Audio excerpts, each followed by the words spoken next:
morning to you. Uh-oh, I still have the Secretary of Transportation up there. Oh my God, how embarrassing. Well, hey, kids, we've got like shit in progress. So I'm going to go to the shit we've got in progress. Hold on, I got to change my microphone settings. Of course, it still doesn't recognize that I have my soundboard on yet. That's okay. Hey, there's a cat. Good morning, good morning, good morning, good morning, good morning. Hi, Adriana. Good morning, my love. And Lolo and Chad just want to drop in at the doctor's office with your mom. I'm sending so much love to you and your mama. Adriana, if you see this, I'm sending so much love to you and your mama.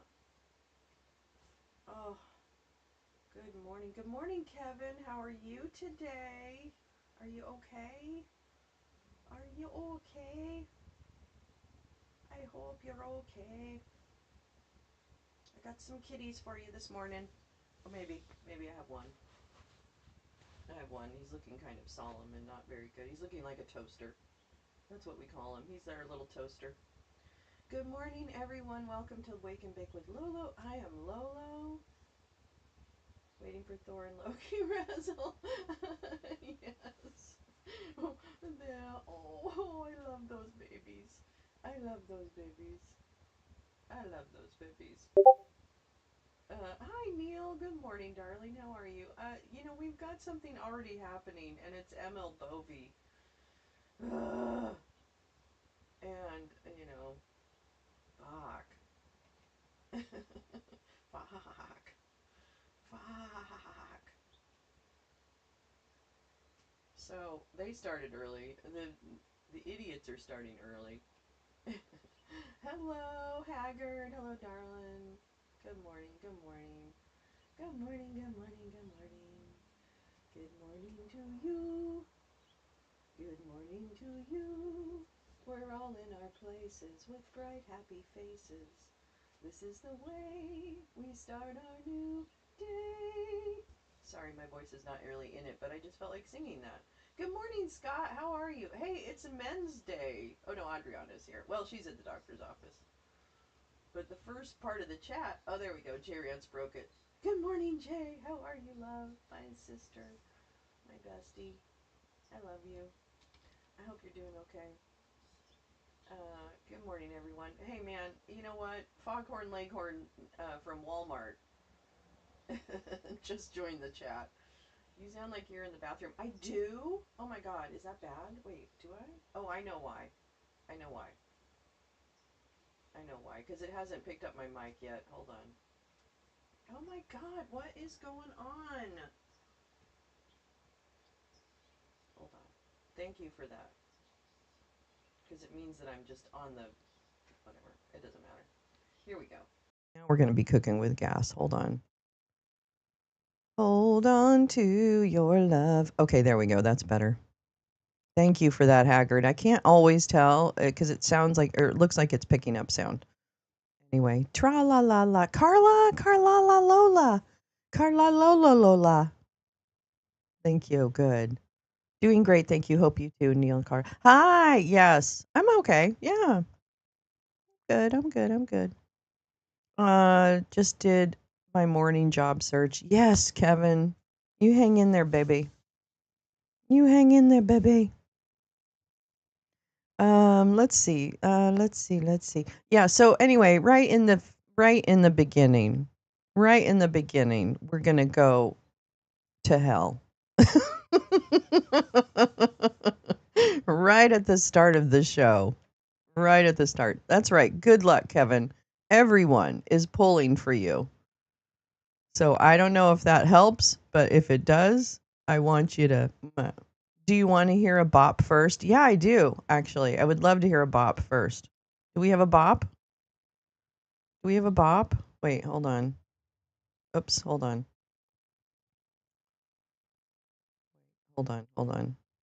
Yeah, something's going to come up. That's right. That's right. Let's see here. What did we do to deserve the GOP slot today? Yeah, I don't know. I don't know. And I'm beside myself with the codification of these cuts. I am beside myself. that they are cutting PBS, and I can't handle it. I can't. Do we have a bop? Do you need me to hold on? I need to go somewhere else here. There's so many things to be done. It is incredible. Da da da da da da da da da da. Oh, I'm singing twice. Yeah. Yeah. Hey, show me the fucking chat. Why don't you show me the chat? Theater mode, default view. Oh, really? Are you that serious? Okay, wait, hold on, J Rance. In Signal, Lincoln Project. Okay. Okay. I should always check Signal first. Why don't I do that? Gotta get, Signal is a hard one for me to like remember to check. You know what I mean? Like, and I have it like on my desktop. Like, I don't even not have it on my. Where'd it go? Oh, there it is. Uh oh. Oh God. You guys are really linking things in. Hold on. Am I tagged in it? God damn it. I was trying to keep up with Signal and all of it. You guys are too prolific. Oh, Joe Dempsey. I love you, Joe Dempsey. God, I love him. Oh my gosh, he has a link to the fucking. Wait, what? Link to the deposition? Fuck yeah. Not like. Okay. Oh, here we go. Here we go. Here we go. Oh damn.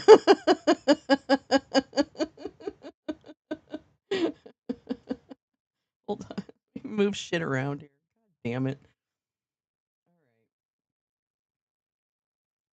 We're getting this. We're getting it. We're getting it. We're getting. Just calm down. Calm down.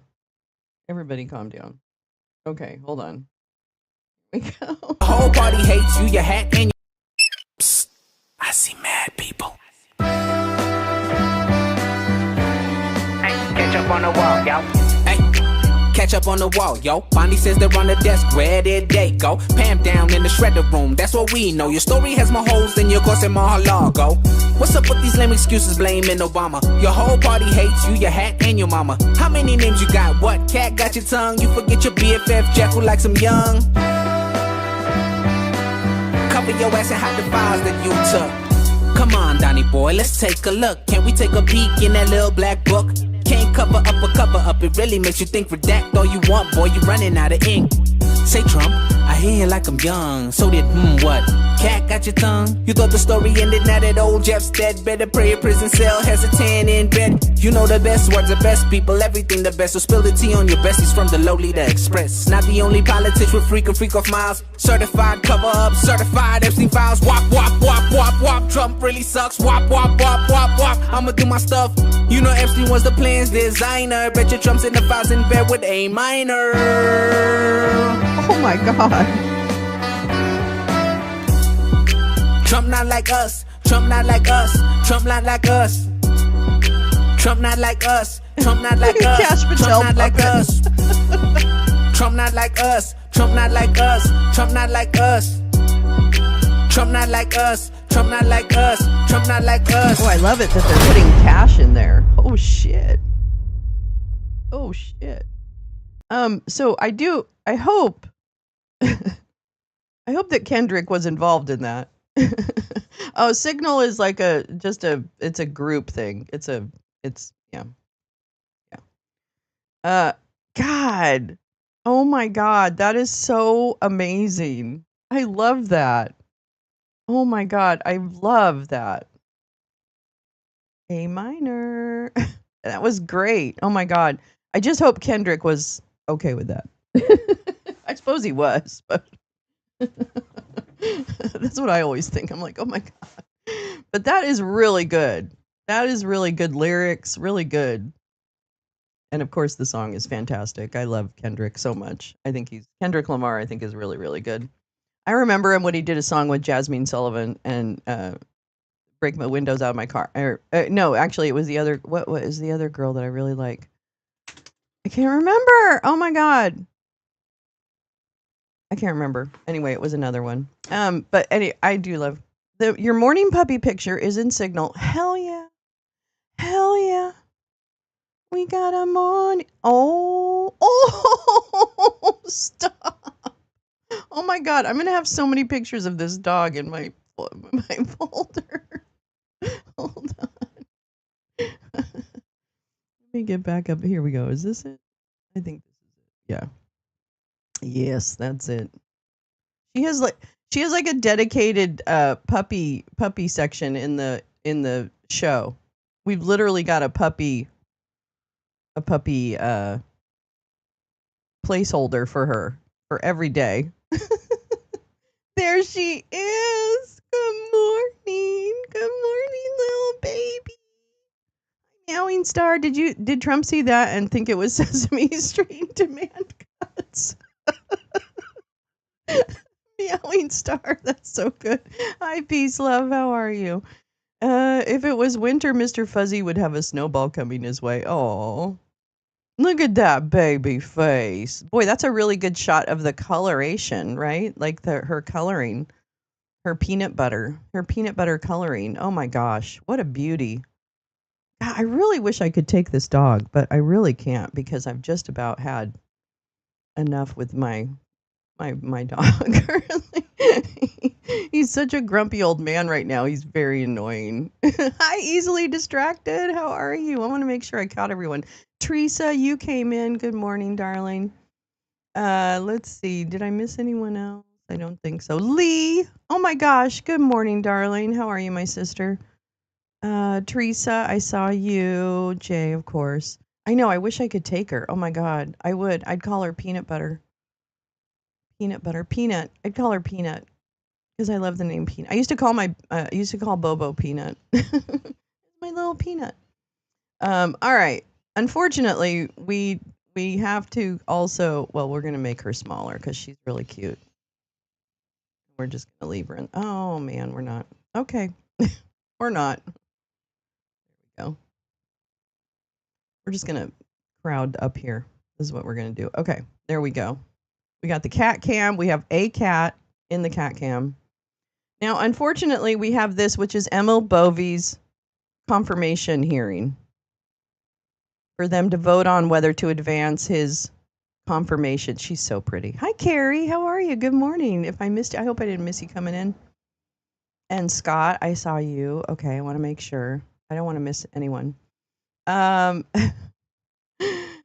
Good morning, everyone. Welcome to Wake and Bake with Lolo. I'm Lolo, and we have it's pet day, and here's our pet Republican, Chuck. That's not my pigeon, Grassley. And we're talking about the ML Bovie shit. And I also, what was I going to say? I do have other things, but it seems like we've got a busy morning. And also, I would like to go out this afternoon and go to a protest. So I might be doing that later on. I might go downtown, go to the detention center. I know there's people down there, so probably go down there because it's a big day. I think they're having big things are happening today. All right, but unfortunately, let's go on with the business at hand, which is this douchebag. And yeah, okay. Anyway, good morning, everyone. Droopy, yeah, exactly. Droopy drawers. Except most of the Oh, sorry, I had you turned way down, bitch. There's no scandal here. Arr. Government lawyers aggressively. Wait, I want to go back to the beginning. The documents don't say what my Democratic colleagues say they do. Wait, results, what? Almost none of the. But that doesn't mean. I think I'm gonna have to speed him up. That I'm always going to agree with the allegations raised. Earlier this week, I led an effort to review the disclosure document by document and analyze the facts. The results, almost none of the material, I want to make clear, almost none of the material references Mr. Bovie at all. More concerningly, The Democrat summary grossly mischaracterizes the documents that it purports to summarize. In short, Oh, this is about the documents BOVE-r. don't say what my Democrat Okay. colleagues Oh, say it's Good they do. Trouble Thursday. That's right. Thank you. It's Now, the let's say even yes, if of course. I'm we sorry. accept most of the Brainless. claim as true, there's no scandal here. Government lawyers aggressively litigating and interpreting court orders isn't misconduct. It's what lawyers do all the time. Concerningly, the minority repeatedly recast discussions of litigation strategy. Now, they crafted litigation strategy as wrongdoing, even discussions that reflected the government's official litigation positions, some of which prevailed on appeal. These documents then give no reason to delay this nomination. So, let's stick to the facts. The whistleblower alleges misconduct, but 10 days after the key event he described, he signed a brief stating, without qualifications, that, quote, the government has complied with the court orders in this case, end of quote. What? If he believed the department defied court orders, why sign a brief as an officer of the court saying that it had complied? During the hearing, Mr. Bovee firmly denied the allegations. He testified under oath, quote, I did not advise any Justice Department attorney to violate court orders, end of quote. Recent public reporting backs this account, his account as well. I'd like to enter into the record, and I have it right here. Months before the whistleblower came forward, his former supervisor wrote in a letter that Mr. Bovee advised, quote, advised our team that we must avoid a court order holding an upcoming operation to implement the act at all costs, end of quote. This statement confirms Mr. Bovee advised his team to avoid triggering a court order, not defy one, and that's consistent with his testimony. My staff has also interviewed multiple people who were present for the March 14th meeting described in the whistleblower disclosure. Now we have 4 separate people, other than Mr. Bovee, who were present in the meeting, telling us the following. There was never any directive to ignore a court order, and each of them left the meeting with the understanding that the Justice Department would aggressively litigate, but would follow court orders. To my Democratic colleagues then, you've been accusing each of President nominees of insufficiently respecting the court. I have a few questions. Where was the outrage when Congresswoman Ocasio-Cortez Oh my God. said in response to a decision about abortion drug access, quote, I believe the Biden administration should ignore this ruling, end of quote. Where was the indignation when Senator Wyden took to the Senate floor and said, quote, there are moments in He's history trying where so Americans hard. and their leaders must look at circumstances like this one What a and say dick. enough. Not let's see how the appeals process plays out, or let's hope Congress can fix this down the road. Just enough. President Biden and the FDA must ignore it, end of quote. Where was the outcry a few weeks ago when Biden appointed Judge Brian Murphy flatly defied a Supreme Court ruling, or when Justice Tolwani ordered the executive branch to violate federal law and spend taxpayers' money in defiance of a law passed by both houses of Congress and signed by I the thought it was going to president? be a really good one, but it was AOC. Yeah. And when it comes And from she their was side, basically saying, save just people's as I've lives. indicated, there's silence. No press releases, Good morning, Noof. no hearings, no letters. So what does that add up to? A double standard, undermining their latest partisan attacks against Mr. Bovee. This Congress, alone, Congress Democrats have sent at least 26 letters he would. to 17 He would, agencies or Carla. parties demanding records, delays, or investigations into President Trump's nominees. I'm holding them right here in a stack of letters Girl, that I've I held know. up You already. should be dead by like now. clockwork, I'm sorry. I'm just not before really hearing wishing it death on or a vote, anyone, by the We way. get another now. Because I don't want to be like that One person. of President Trump's nominees. I'm just really needs angry. Further That's all. investigation. I'm just getting out my We've seen anger. the slanted stories and reckless accusations before. We've been down this road.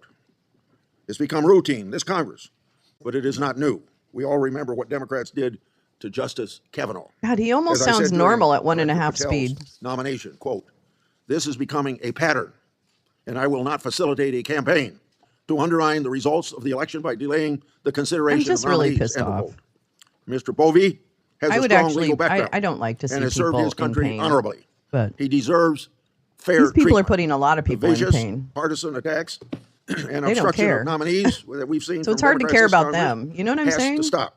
One day, roles will reverse again, and my colleagues will want the same fairness for nominees of their president that they And I refuse just want to to give a extend to shout out President to Trump's Greg nominees. Olear because, They Greg, should look I love around the you. I corner don't know. You're and probably not consider that watching, day, but you Senator have Durbin. been so Mr. supportive Chairman, the Trump of, administration's handling of the Jeffrey Epstein case I don't know. is I just baffling. think you're a great It's guy. frustrating the American people. Everyone should watch It's the exacerbating the 5/8. mistrust in the Department of Justice and the Federal Bureau of Investigation.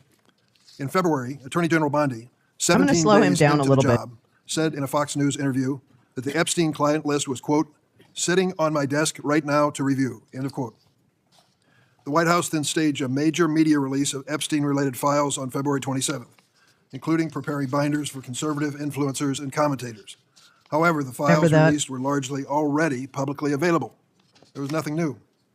After intense blowback, Attorney General Bondi went back to Fox News, the mothership, and claimed that a whistleblower, quote, assured her there were more, Exactly, Leigh. files, and that, quote, New York, Southern District of New York, was sitting on thousands of pages of documents.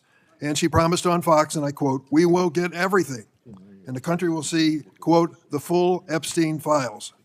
These are quotes from Attorney General Bondi voluntarily appearing on Fox News to explain the situation. For the next 4 months, the Department of Justice and the FBI were silent. What happened during that period? Well, we received information that Attorney General Bondi pressured the FBI to assign, now get this, approximately 1,000 agents in its Information Management Division and hundreds of additional agents from the New York field office. He is pasty. To work He's a pasty 24-hour man. shifts to review and produce more documents on Epstein on an arbitrarily short deadline. These officials were told to, quote, flag any records in which President Trump was mentioned. But after this flurry of activity what? using tens of thousands of personnel hours in March, Wait, what? Can I hear that again? I'm sorry. Can I just hear this again? Sorry. these officials were told to, quote, flag any records in which President Trump was mentioned. What? But after this flurry of activity using tens of thousands of personnel hours in March, What? it took DOJ and FBI 3 additional months to produce no How does he new know that? documents, but rather an unsigned memorandum Because he on was in July the rest 7th of them? finding that, quote, this systemic review revealed no incriminating client list. Naturally, after all of the public promises Attorney General Bondi has That's made, fair, Carl. the public is really suspicious of her finding. This suspicion has been exacerbated by public reporting that FBI Director Patel and FBI Deputy Director Bongino disagree with Attorney General Bondi's handling of Hi, this Badger, matter. Badger. Public mistrust has been fed by other claims in the July 7th memorandum. This memorandum included links to surveillance video footage from outside Epstein's cell in the hours leading up to his death. The July 7th memorandum describes one of the videos released as full, raw footage, yet experts who've analyzed it concluded the video was likely modified. The Trump administration has essentially created Now it's a new 3 minutes controversy missing. rather than solving one. President Trump is not helping matters at all.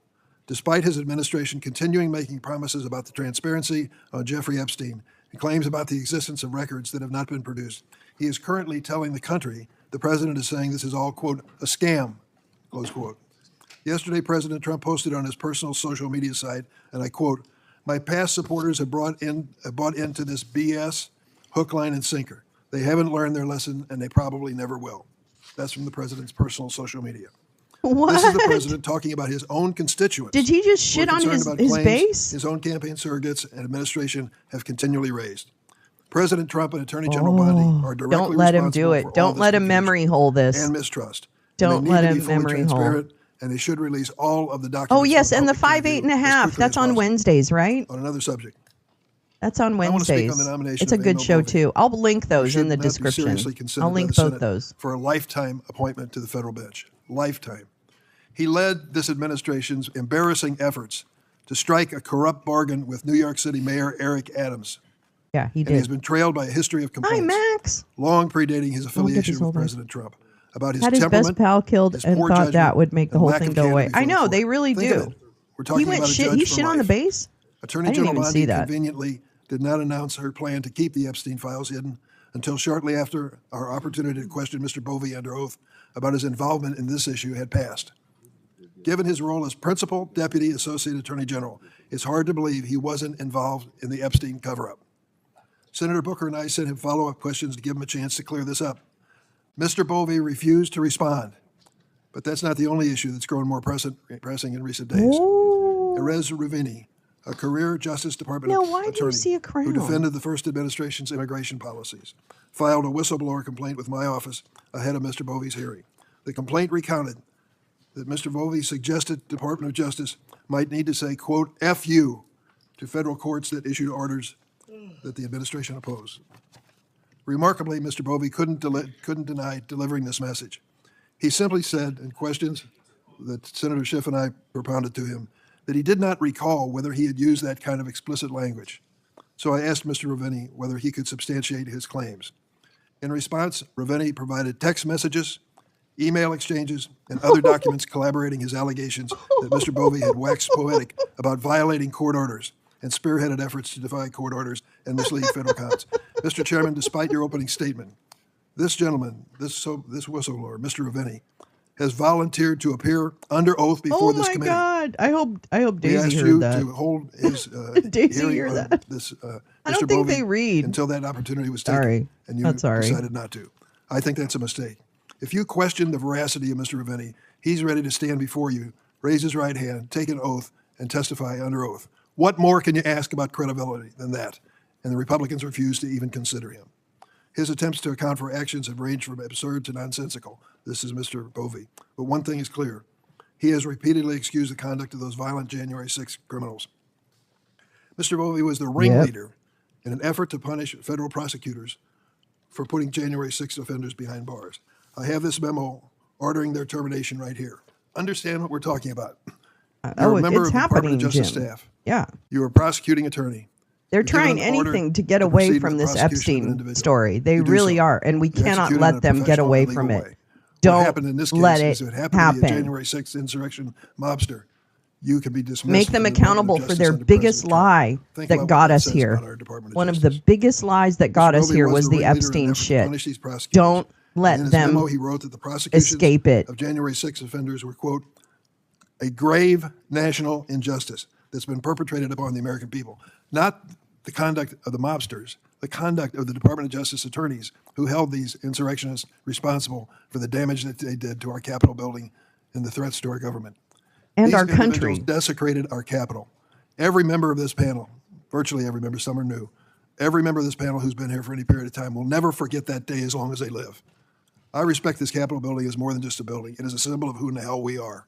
And when these mobsters ran through it, rifled through our desk, posed for pictures, brought in Confederate flags, that Little was a St. sad moment in the James? history of the United States. It's You would Little never St. know it James. if you What's listen that? to Mr. Where is Bovie's that? recounting of what he believes happened. He has called this a grave national injustice that they would be held accountable for attacking police. Each of you walked into this hearing room today confident that you were safe and secure. And you know why? Because that gentleman sitting in the back of the room is risking his life to make sure that happens. And 100 plus did so. They're on trying January real 6th. hard Are we to take these policemen for granted? to I think avoid that's it. awful. These individuals, We these can't. mobsters, We cannot desecrated let our this Capitol go and because attacked this law is a enforcement- this attacked is law a enforcement officers who keep people us are safe to this seeing the very moment. truth. I To guess excuse their behavior by claiming have that to punishing encourage them that is a, behavior. quote, grave injustice is a disgusting insult to law enforcement officials who literally risk their lives to protect members of Congress, staff, and legitimate visitors to this hallowed building. Oh, Mr. Bovie Jane. further insulted law We just enforcement by started. This falsely is claiming ML that, quote, Bovie's heavy-handed confirmation hearing. tactics by prosecutors are, quote, This is just equally the unacceptable opening as statements, physical though, violence Jane. You're against good. police. Think about that. He tried to equalize the prosecution of these individuals. Carrie, for you are crimes so with right. the commission Quinn is not of these terrible happy. acts on January 6th. He needs I that wanna Save the emphasize that Children point. line. This That's man his believes whole that those who shtick. aggressively punish cop That's his beaters entire are as shtick. bad as the cop beaters themselves.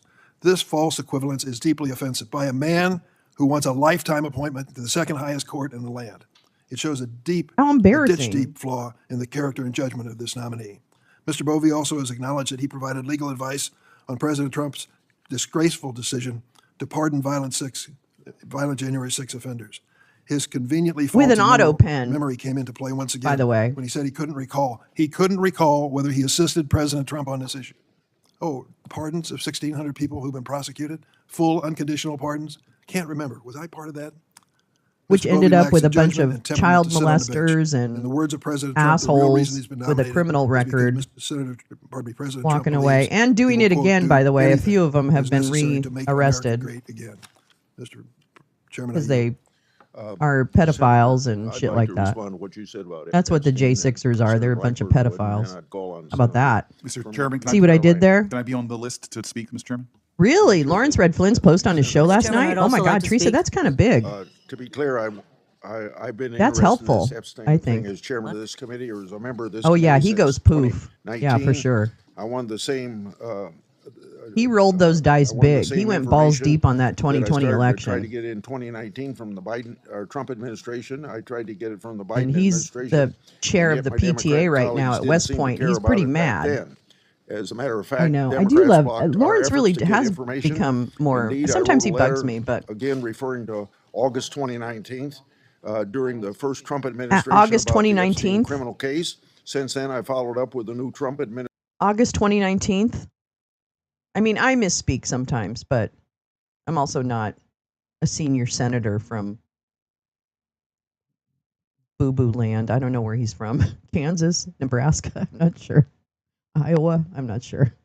Administration seeking records. I don't and even more know. I don't information, even know and also where an this fucking extensive review flesh bag is from. of that public information and court records. What Epstein did was pure evil, and I don't believe everyone has been held accountable that should have been. The the department memo states that Yeah. Epstein harmed There's over nothing to see 1,000 here. victims. Those victims deserve closure. But there's and I'm nothing to more see than here. willing to to work with the department to protect their privacy and safety. What? Now my Democrat colleagues can't have it both ways. They've had 4 years with the gavel to obtain records in the Biden administration, and I think it's legitimate to ask why they didn't. Moreover, in He's saying, why didn't the Bidens go after the Epstein files? Why didn't they release them? That's his argument. That's that is what the Republican messaging is including. That why didn't the Biden do this? Why didn't he do it? There must be something to see there. Why didn't he do it? There must be something there. So get ready for that bullshit. 2020, Senator Johnson and I released a report on the Biden family criminal conduct. We obtained Treasury records Hello. that captured Ding, ding, conduct ding, ding, ding. that occurred during Obama-Biden administration. Those Treasury records confirmed that Hunter Biden Well, was there you involved go. in Carry and easily transactions distracted. The consistent records were with human sealed trafficking. until Maxwell's The case was records show over. that Hunter Biden would send funds I to really hope. Oh, it's non-resident Iowa. women in Thank the you, United Scott. States who were citizens of Russia I and hope, Ukraine. what's his The name, women jumps would on then this. wire Durbin. What the funds fuck to is what's that guy's individuals name? The located other in Russia and Democrat. Ukraine. The Treasury records specifically noted that some transactions are linked to what, quote, appears to be an Eastern Yeah, let's European talk about due prostitution and process. human trafficking ring, end of quote. On July the 7th, 2022, I sent a letter calling on then Attorney General Garland and He's Director real. Ray Oh, to he's still at investigate these 125. allegations. Sorry, Not once they're did still I on hear my speed. Democrat colleagues call for more answers and transparencies or even lift a finger to help me. So if my Democratic colleagues are to be consistent, I'd request that they join me in my efforts to obtain more information about this matter. We know that the FBI has stop. within its holdings information relating to Hunter Biden's potential trafficking crimes. Therefore, my I invite my God. Democratic colleagues to work with me. Senator Okay, how about Blackburn. Matt Gaetz? We could Thank do you, this Mr. all day. Chairman. And as you have said, you'll run out this of- issue you'll run out of dealing Democrats. with Jeffrey Epstein is something that we have worked on for years. And the way we have approached this is to find out who was Have we talked to Alex bankrolling Acosta? this business. And I know, Senator did I Durbin, you're trying to reframe that at this point, but I think it's important to stay focused Wow, on they the are goal. really And that is to get the fucking trying to information to run. find out who is Oh, yes, I did see benefiting that. and who is Maureen Comey. bankrolling this 150. So why is Jim Comey's daughter? I mean, I'm not, I don't want her to suffer because she's Jim Comey's daughter. That's not her fault, right? So if you don't know, yesterday, the link that Gal dropped, Maureen Comey, who is the daughter of James Comey, worked in the Southern District of New York, I think. And she actually has tried and prosecuted some really significant cases. Like she did Ghislaine Maxwell. She did Epstein. I think she did something else. Like she's a pretty big lawyer, it sounds like. So, but they just fired her yesterday. I hope so. Is that the plan? Like, why would they fire her? That's what I don't understand. Like, why not unless it's just like we need to clean out everybody who's possibly going to speak against us. That I guess I could understand that. But it was really interesting. Biden's AG may have been weak, but he wasn't corrupt, and Biden let the process. I know, that's the thing. And actually, the answer is the records were locked. They were under seal. Period. There's not a conversation about why Biden didn't do it. Okay, that's it. That's it. Trump is losing it. Yeah, it sounds like it. Yeah. So anyway, this is, it's very interesting. It's very interesting. Firing her. Oh, access to files. Probably not, right? Oh, access to files. I see what you're saying. She would have access to whatever changes they're making to the files, or whatever happens with the. Oh, whatever happens with the evidence. Oh, that's why you get rid of her. Because if you have to get rid of evidence or whatever you do with it, then you can't have the lawyer around. Man, I hope there's a whistleblower somewhere in that SDNY. Come on, baby. She'd just have access to case records. Oh, so would she? Oh, case records, yeah. So, I mean, discovery. I just wonder, though. The right was praising her firing Bondi, saving face. I know. See, the thing is they're really trying to save Bondi, and they're doing a good job. I mean, it's kind of working. When I was listening to Chud's, like, I just clipped something from this idiot Pa Patriot. Or Pennsylvania Patriot. I don't know what the fuck is. He's like pans for gold and shit. But also, he's an asshole. And he was saying, who's with Trump? And he did a poll, and of course, 95% of the people who answered his poll were like with Trump no matter what, kind of thing. So it is kind of interesting, because I think not just based on that poll that I think it's working, but I think, like the diehards are still with him. And I'm curious to see if calling them stupid makes any difference. I don't think they read his Truth Social posts. I'm going to be real with you. I don't think they're going to Truth Social, the Chuds. I don't think they don't. They just get whatever is fed to them, whatever comes across their homepage. So anyway, sorry to interrupt, but that was interesting. Old man. He's some old man prospector. That's all I saw one, because I clicked on it, came up live, and I'm like, what the fuck does he video? And he pans for gold or something. I don't know. I don't get it. But he's a real asshole. Like I commented on one of his things. Of course, I was an asshole, and then he was an asshole right back to me. So he's one of those, everybody's a libtard or whatever it is word that they use to defame. Really weird. Really weird. Yeah, I don't think they read. They definitely don't read those. You're right, They're way too long. Way too long. Requires and it's really difficult to read. Have you ever tried to read one of those Truth Social posts? The font and the spacing and the capitalization, it makes it almost impossible to read. I don't know. That's my thing, but whatever. $50 billion a year human trafficking industry. What? And we know. What are you doing about it? What's your vote on the trafficking in persons office, bitch? Thousands of innocent victims, and this is indeed modern day slavery. And I will say again, what is she talking about? It is important, and I am hopeful that we can uncover the information through his financial records and find out who is involved. Now, I think it is fair to say is she saying Hunter most Biden of us care deeply ran a $50 billion about protecting trafficking children, and industry? Is I that what she's hope saying? that we will work together to get justice for young women and girls who are being trafficked by Matt and who are Gaetz. sexually abused. Hunter Biden. And in that same vein, I hope that everyone will work with Chairman Grassley and with I me love the to get indignation. justice This for what we now know is indignation. hundreds of thousands of migrant the real sugar children and Coke. who went missing under President Biden's watch. Yeah, the executives we now know came out that later and said, 10,000 of those that's children not serious. have been recovered. But, Senator Durbin, under your leadership, Yeah, the he's a lame committee duck now. really They failed got what to they needed out of act him. on what is a humanitarian crisis. And this unfolded for the 4 years of the Biden presidency with that open southern border. Yeah, And you couldn't we do that. do Yeah, have you a couldn't law and turn order something in president, like that in President fifth grade. Trump, You're back in right. the White House. We have a DOJ and an FBI that is focused on law and order, and I hope we can decide to work Dan together Scavino is typing to it. get Let's be justice real. for these women. He doesn't and need to children. just Thank you, Mr. Chairman. do all caps. Thank you, Mr. Chair. You look remarkably good for somebody I was having a conversation one with just 6 paragraph. hours ago You're right, on the floor. Karen. And thank you for holding this Ridiculous. markup. Folks, I just want to talk about some assertions that were made in Senator Okay, here we Durbin's go. Tom, comments. tell Does us. anybody really believe that if I was convinced that BOVE-r had made any statements condoning the violent Yeah, acts no, we against are totally Capitol Police convinced. officers, that I'd be voting for him. Just ask Ed Martin whether or not that's a red line. The fact of the matter Oh, is, really? I can't find Well, one piece of apparently evidence you don't have a red where line. he said that the violent act against police Idiot. officers were okay or condoned. If you find it, let me know. And anyone else that comes before this committee who Okay. condone violence on police officers. Challenge What we have here accepted. is we have to distinguish between those 200 or 300 thugs that I believe should still be in prison and disagreed on the Senate floor with the president pardoning them from the boneheads that for some reason thought they should enter the Capitol through broken windows and doors that I think Tucker Carlson or some talking head called mostly peaceful tourists. That's a lot like my Democrat friends saying that Kenosha was mostly peaceful protesters with the backdrop of a burning building. Folks, let's just get real here, okay? The fact of the matter is, anybody who comes before this committee where I have hard evidence that they have made a statement supporting violence against Capitol Police officers, they needn't even have a hearing because I'm not going to vote for them. I feel very strongly about that.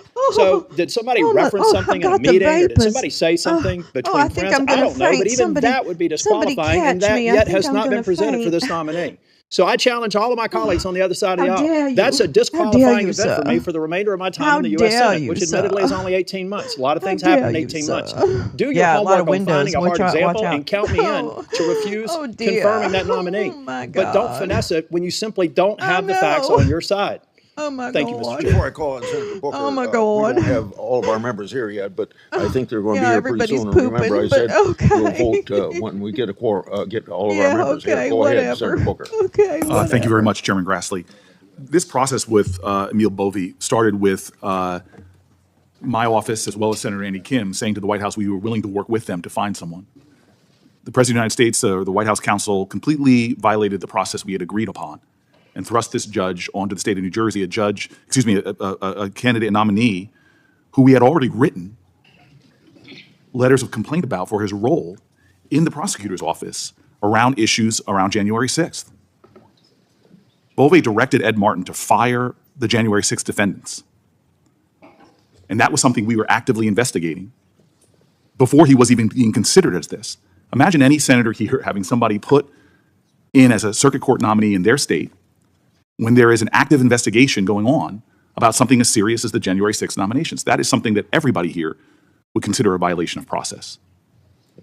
Now, I understand that there are folks here in good faith who are looking for issues and understanding, but we should all know we have an obligation, a duty, constitutional duty, to advise and consent that requires full and fair consideration. At this moment, there are still unanswered questions surrounding this nominee, evidence and data coming out, at least one whistleblower who's come forward. Moving forward with this vote before this committee has addressed these issues and concerns would undermine the integrity of this process. Mr. Bovie's answers at his hearing and questions for the record raise serious questions as to whether he actually misled this committee, even lied to this committee. Multiple members of this committee have pending requests for critical information regarding Mr. Bovie that must be fulfilled for us to responsibly and thoroughly evaluate this person's qualifications for a lifetime appointment on the federal bench. Let's start with a credible whistleblower who came forward with texts and emails that show that Mr. Bovie said F you to the courts and instructed federal officials to ignore a court order. The whistleblower is a 15-year career lawyer at the DOJ who served in Republican and Democratic administrations and defended the Trump administration's immigration policies during the first term. This is hardly someone that lacks credibility and legitimacy. And he came forward in a climate that we all know. When folks like this come forward, they are targeted with hate, with threats. Yet this person who has such integrity and such experience daringly, courageously stepped forward. And this committee won't even hear from him? I'm hard-pressed to believe that someone who dedicated 15 years to public service would jeopardize their career, the safety of themselves and their families for no reason. After learning that in 2018, members of the federal defense bar in SDNY, many of whom were former prosecutors, took the unprecedented step in 2018 of alerting Mr. Bovie's supervisors of his unethical conduct. These are Democrats and Republicans, former federal prosecutors. Many of my colleagues and I on this committee requested information from the SDNY about any internal or external complaints against him during this tenure. And after weeks of outreach, we haven't gotten any response. Just yesterday did the DOJ respond only to refuse to honor the request. And yet we're moving forward. What? This committee is moving forward. This is fucking without all of ridiculous. these former prosecutors, federal defenders, their legitimate claims being heard. Finally, after receiving credible information, I sent a letter to Mr. Bovie requesting that he explain his role in reviewing and withholding information about the Epstein files. That's something that should be basic for this committee. Just give us the information. He held a leadership role at the Department of Justice since the beginning of the Trump administration after months of public statements about quote unquote truckloads of documents in the Epstein files. The DOJ and the FBI suddenly decided that there's no need to do any kind of disclosures. There's nothing to see here. Look away. Which one is it? The public has a right to know, and a person being nominated for one of the highest courts in our land, who clearly played a role in this matter of grave national concern, including child sex trafficking, we should know what he knew and what he did in this matter. I've requested responses to these questions by 9 a.m. this morning, and we have heard nothing as a committee.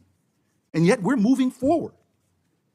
Time and time again, there are relevant allegations made against this nominee by independent people, by Republicans, by career professionals, and we are not listening to them or demanding answers. These unanswered questions strike at the very core of whether Bovie is fit for a lifetime appointment on the federal bench. Does he respect the rule of law? They raise the alarming possibility that he deliberately lied and concealed critical information to this committee. Mr. Chairman, there are federal prosecutors who held accountable those who attacked the U.S. Capitol and assaulted law enforcement on January 6th. I'm grateful for my colleagues on both sides of the aisle talking about the severity of this issue. Federal prosecutors, career professionals, have raised strong reservations about Mr. Bovie, who had undermined their legitimate work to hold accountable people who did the most horrific acts of violence.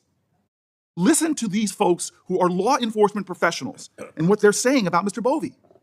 Several of these prosecutors reached out to my Republican colleagues on this committee to share their grave concerns, but not one of them were met with by anyone on the other side of the aisle, not even to listen to these prosecutors who did their job, who faithfully served the rule of law, who were instruments and agents of justice. One would expect that their concerns should be heard, but unfortunately not one meeting, almost as if they don't want to hear the truth or the facts or the details. How can you say you were concerned about what happened on January 6th and you won't listen to the people who spent months and months and months prosecuting those cases?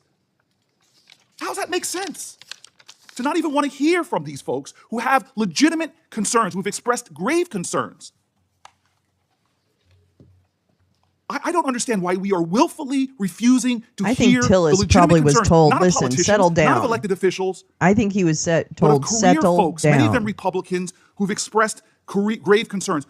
One group literally said, and this isn't from the time that Trump nominated him, this is before he even served in the Department of Justice. A group of lawyers, federal prosecutors and defendants, said that he is the prosecutorial version of a drunk driver. Truth hurts. He is reckless and dangerous. I don't know. I'm not have we really, asked to I hear don't get from those ad folks? revenue. So Here's don't a worry guy about it.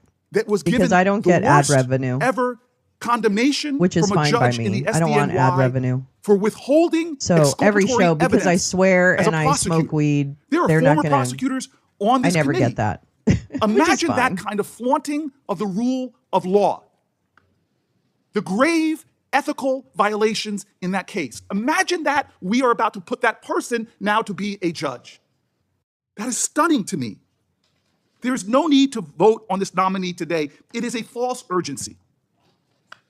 My guess is the White House has issued orders to move this along as quickly as possible. Don't let these independent arbiters with legitimate insight into this nominee's qualifications, don't let them be heard. Dear God, we are hearing that there are other whistleblowers who are wondering if they should come forward. We're hearing that they are afraid to come forward. They have lawyered up, and we better get this thing through as quickly as possible before other people come through.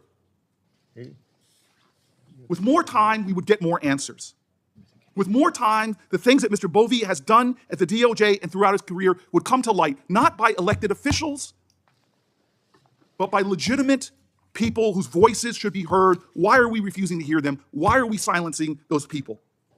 It's going to get harder and harder for my colleagues to ignore the truth. I think the ads are by so let's rush default, these things but through. I never But let's hear a little bit of get the truth. revenue Mr. from Chairman, that, I want to if submit that a makes number of sense. letters into the record. First, an opposition letter of current and former state and federal prosecutors from around the country. don't think These it would prosecutors state, quote, actually be BOVE much anyway. not only refused to hold accountable those who attacked our Israel nation's doesn't capital have friends, and they have attempted to interests. block our Yep, democratic you're right. process on January 6th, but he punished and dismissed career Justice Department employees who investigated and prosecuted that insurrection. Another We're letter the I'd like to pariahs. submit from almost 1,000 I former watched it. DOJ prosecutors. Sorry, I'll This just is stop. unprecedented that almost 1,000 former DOJ prosecutors would write this committee and say that they are alarmed, quote, by DOJ's leadership's I hope recent that's true for everyone. deviations from constitutional principles and institutional guardrails. They identified Mr. BOVE as a leader in this assault. They say it is intolerable to us that anyone who disgraces the Department of Justice would be promoted to one of the highest courts in the land. And the third letter I'd like to submit is from 75 former federal and state judges,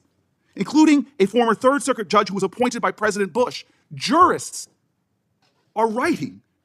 This is what they say: elevating a nominee whose record reflects a pattern of misconduct, disregard for lawful authority, and political entanglement would not only compromise the integrity of the courts, it would set a dangerous precedent that judicial power may be wielded in the service of personal fealty rather than constitutional duty. And lastly, Mr. Chairman, I'd like to submit a letter from former federal prosecutors who have collectively more than 450 years of experience trying cases.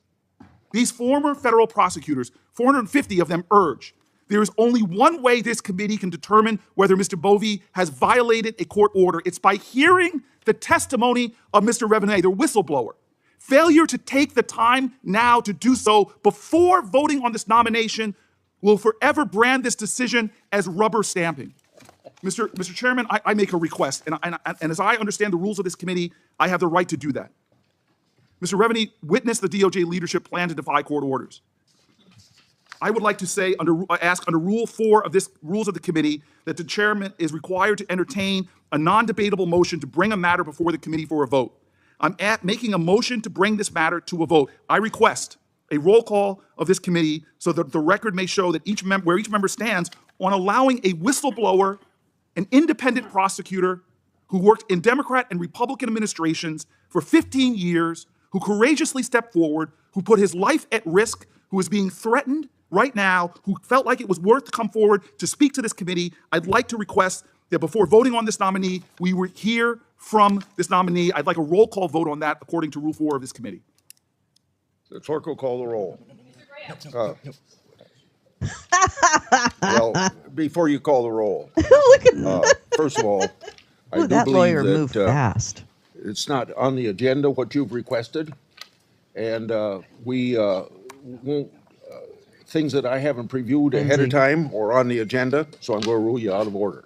But sir, we can, in all sincerity, we could take the time. We could set the whistleblower coming next week. It would give us more time and enough time to review all of the things that you're concerned about. The level of gravity of the charges of an independent prosecutor for 15 years who literally has put his life on the line by coming forward. We could do the necessary work to prepare for such a hearing to hear from this prosecutor. Before I call on Senator Whitehouse, let me say that you requested put things in the record. We will grant that request. Senator Whitehouse. Thanks, Chairman. Let me, as to Emil Bove, let me start with this nominee. Having told a room full of Department of Justice lawyers that if the federal courts didn't back off on restricting unlawful deportations, they would have to tell courts, F you. I hope we can agree that telling courts F you is not an attribute we want in someone seeking to be a judge. We know that he said it because it is so abundantly corroborated in real-time communications among the lawyers present. They talk in texts about the FU comment contemporaneously in that very matter. Prosecutors don't get better corroboration than that. We'd also be on solid ground concluding that he lied about it to us in committee. He said he didn't recall. Really? Didn't recall saying something like that in a Department of Justice meeting surrounded by career lawyers? It's not remotely credible. Lying to our committee also is not a great attribute of a candidate to be a judge. Somehow, he seemed to know that he would get away with it. He also played a bit of verbal dodgem, saying he never instructed anyone to disobey a court order. Correct, but that was not the allegation. He told them to be ready to disobey court orders, to tell courts, F you. Obviously, if you change the statement, you can mislead the committee, but we should demand better than that. Meanwhile, over in the United States District Court of Appeals, there is an order suspending Judge Boasberg's investigation into this matter. Paul J. He announced a contempt investigation to look into what the hell went on at the Department of Justice with respect to these illegal deportations. Emil Bovie is in the thick of that. He absolutely will be part of that contempt investigation. And 2 Trump judges on the DC Circuit Court of Appeals suspended that investigation. There's a lot of commentary now about how on earth that temporary hours and days. I guess there's no OIG has now lasted, what, a month? at the Department of Justice anymore, right? Perhaps just in time Is for that this one committee gone? to ram through this nominee, likely to be a subject of that criminal contempt hearing, while it's delayed. If we are being played that way, with Trump judges delaying a contempt hearing that necessarily involves our nominee so that he can be shoved through, something is really rotten in Denmark. This whole mess around those deportations and his lying to this committee is all consistent with Bovie's lawless character. He helped cook up an improper deal in a criminal case against the mayor of New York, which his own DOJ colleague called a quid pro quo, and an improper offer of immigration enforcement assistance in exchange for a dismissal of his case. That is disgraceful prosecutorial behavior. That colleague, the acting U.S. attorney for the Southern District of New York, then resigned rather than go along with that rotten scheme. And another Trump administration crony also admitted it.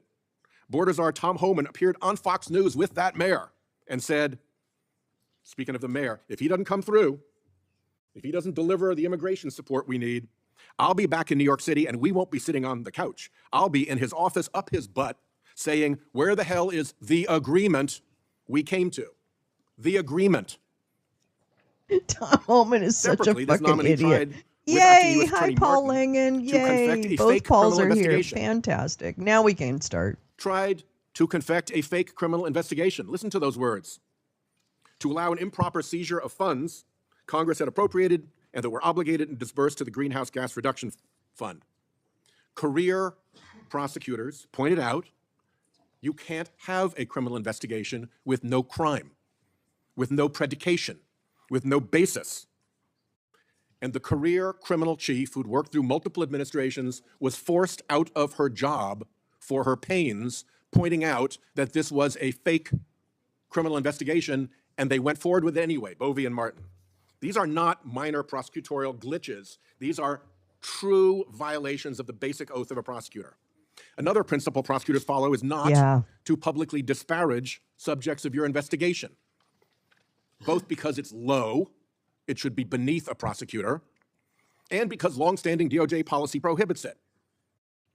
Bovie's official client, the EPA administrator, made repeated public statements accusing the fund and its participants and its administrators. By the way, among its participants was that notorious criminal organization, Habitat for Humanity.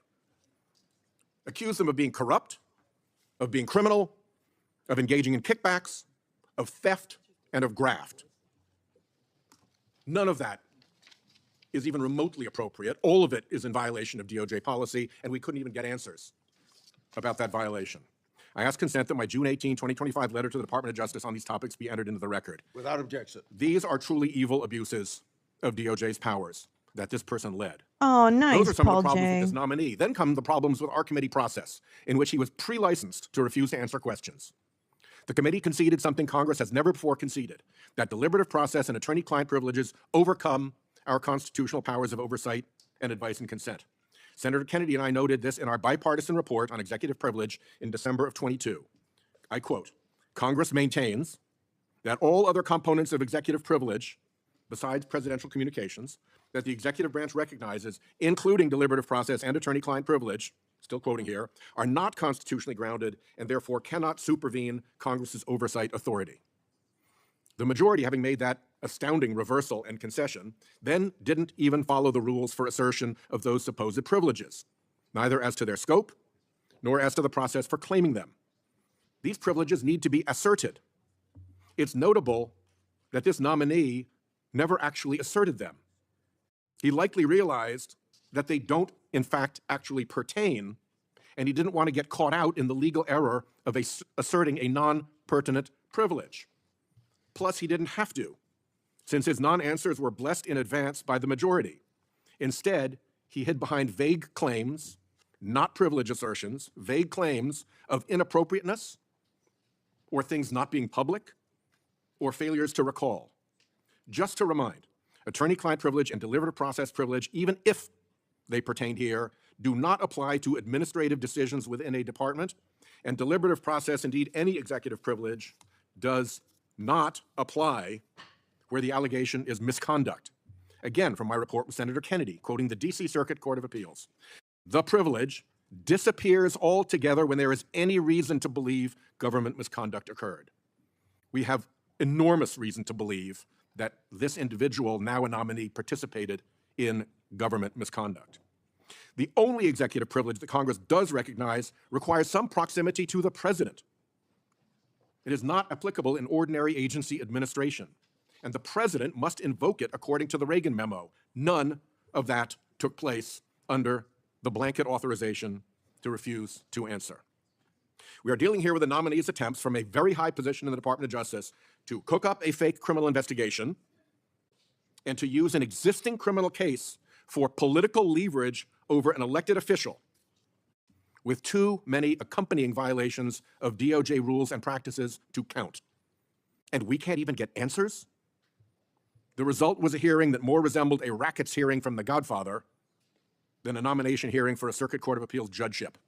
Throw in the Attorney General and Deputy showing up in person. It did to seem give like Republicans in this committee the eyeball. Oh my God, they did? Worse.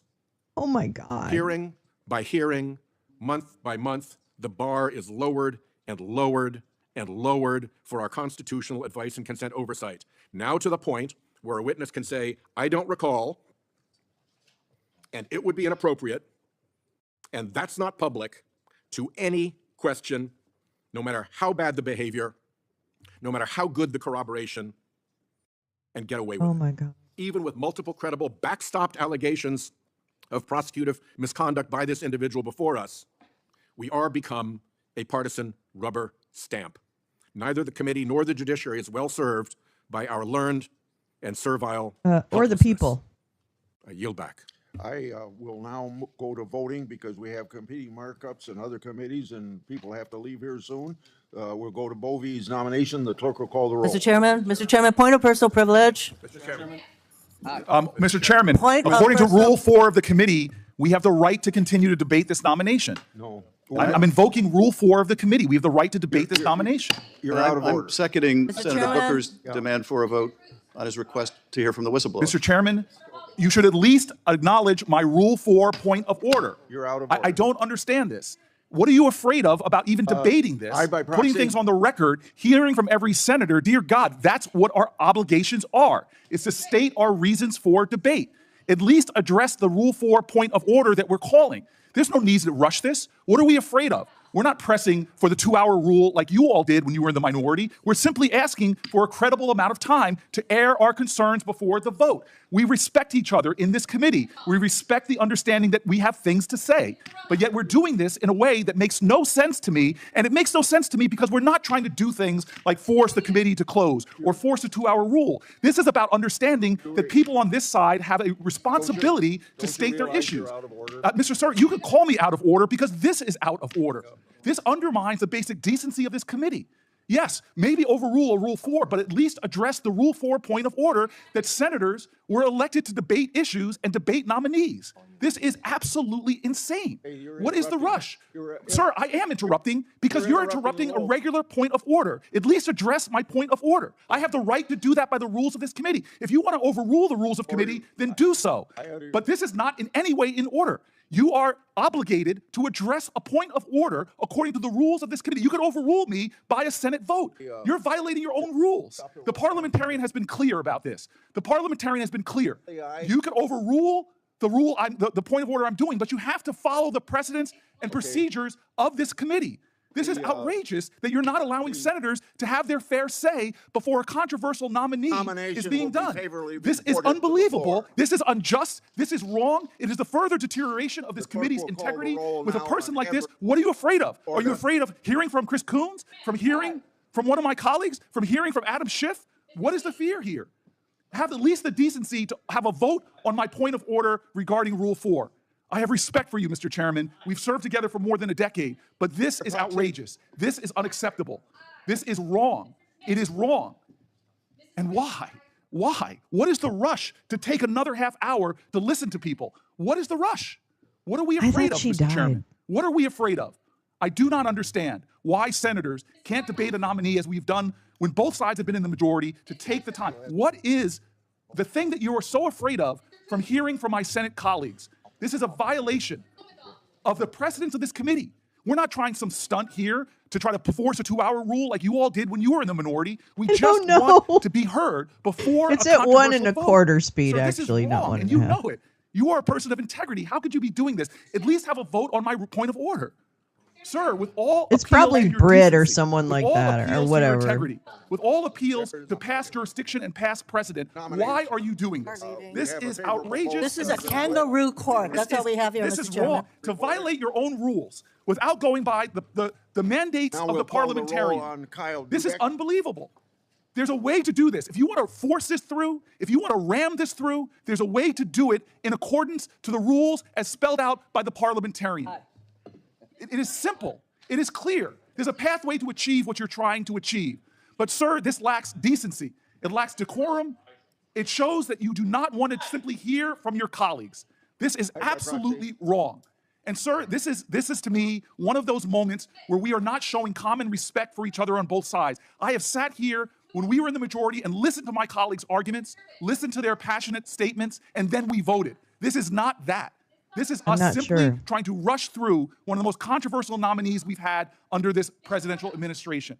Sir, God bless America. You are a good man. You are a decent man. Why are you doing this? What is Donald Trump saying to you that are making you do something which is violating the decorum of this committee, the rules of this committee, the decency and the respect that we have each other to at least hear each other out?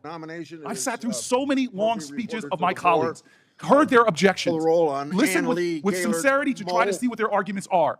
But we are not doing that. Sir, this is wrong, and you know it. There are some people on this committee who are the least firebrand people, and they've walked out. Some of the least controversial people in the Senate, some of the people that work the hardest to find bipartisan common ground have just walked out of this committee. And you don't even seem to care, but I know you do. I know your heart, Senator Grassley. This is wrong. I know the kind of person you are, and you know this is wrong. This is not necessary. What is another half an hour to allow senators to be heard? It's what the Constitution mandates. It's the ideals of the United States Senate. The world's most deliberative body should take a decent amount of time to deliberate. But here we're not doing that. Here we are jamming this through with some sense of false urgency. It's one thing not to hear from whistleblowers. It's another thing not to hold another hearing. But to not even allow my colleagues to have their moment to speak against this justice, it's just wrong. And I know you know this. I know you know this. The only time this rule has ever been overturned by both parties was done when one minority was trying to pull some stunt to stop the committee from hearing. This is not that. Oh, it could have been Marcia. This is a basic element of the ideals of this committee, sir. It is the basic understanding of having debate and deliberation. It's a basic understanding of we can listen to each other even if we disagree, that we should have time and space and a forum to listen. Sir, this is just wrong in every way. It is wrong in every single way. This is an abuse of power. It's an undermining of the well-being and the integrity of this Senate and this committee that for so long I've been so honored to be a part of. Aye. This is wrong, sir, and I join with my colleagues in leaving. This is a Majority sham. vote. This is wrong. We'll report We're better Jordan than this. Pratt to the floor. Now we'll have to vote on these nominees for U.S. Attorney because we don't have enough people on the other side, so we can't do it by voice vote. So the clerk will call the roll on Kurt Alme. Aye. Okay. Confused by the sense of quiet. Aye. Okay, we're just going to silence them. They're just going to rubber stamp the rest of the U.S. attorneys. Yeah, they didn't cut his mic. That's true. That's true. No, I don't know. They got a little antsy in the beginning, but that seemed to be just Dems deciding to walk out before the vote. So, but yeah, here they go, rubber stamping. Oh well. Oh, my goodness. These people are just too much. Just too much. Wow. That kind of like threw me off. Okay, so but I have some things to read actually, believe it or not. And let's see. Oop. And in fact, I have this that I think was provided by my friend and yours, Gal Suburban. And that is what I'm thinking. Yeah. Yeah. Ah. Boop. Boop. Get a little bigger. We're just gonna make it a little bigger. Of course, we're covering the damn cat. Okay. Yeah, just all right. Anyway, so this was July 11th. Whistleblower documents implicate Emil Bovey in criminal contempt order by Chief Judge Boasberg. This was from last week. A whistleblower's documents provided to Congress implicate Emil Bovey in the administration's violation of a court order that prohibited the transfer of more than 100 Venezuelans to El Salvador's Secot prison. Bovey is Donald Trump's nominee to serve as judge on the Third Circuit Court of Appeals, lifetime appointment, and the Senate Judiciary Committee just voted. In April, Judge Boasberg held that there is probable cause that administration officials engaged in criminal contempt by having willfully disobeyed a binding judicial decree. Bovey is identified in the whistleblower's documents as having played a central role in the conduct of concern. The documents also provide evidence that Bovey has seriously misled Congress about his conduct. Oopsie. Tillis asked for proof. Dems should have demanded at that time to bring it. Yeah, exactly. I mean, I even think that stuff was put into the record, though, right? I think the whistleblower report was put into the record. The whistleblower is it Ruveni? Who was a career Department of Justice attorney for nearly 15 years until he was dismissed in April of this year. The documents he has produced to the Senate Judiciary Committee, including emails and text messages, concern the Trump administration's controversial decision to transfer Venezuelan nationals to El Salvador on the March 15th under the purported authority of the Alien Enemies Act.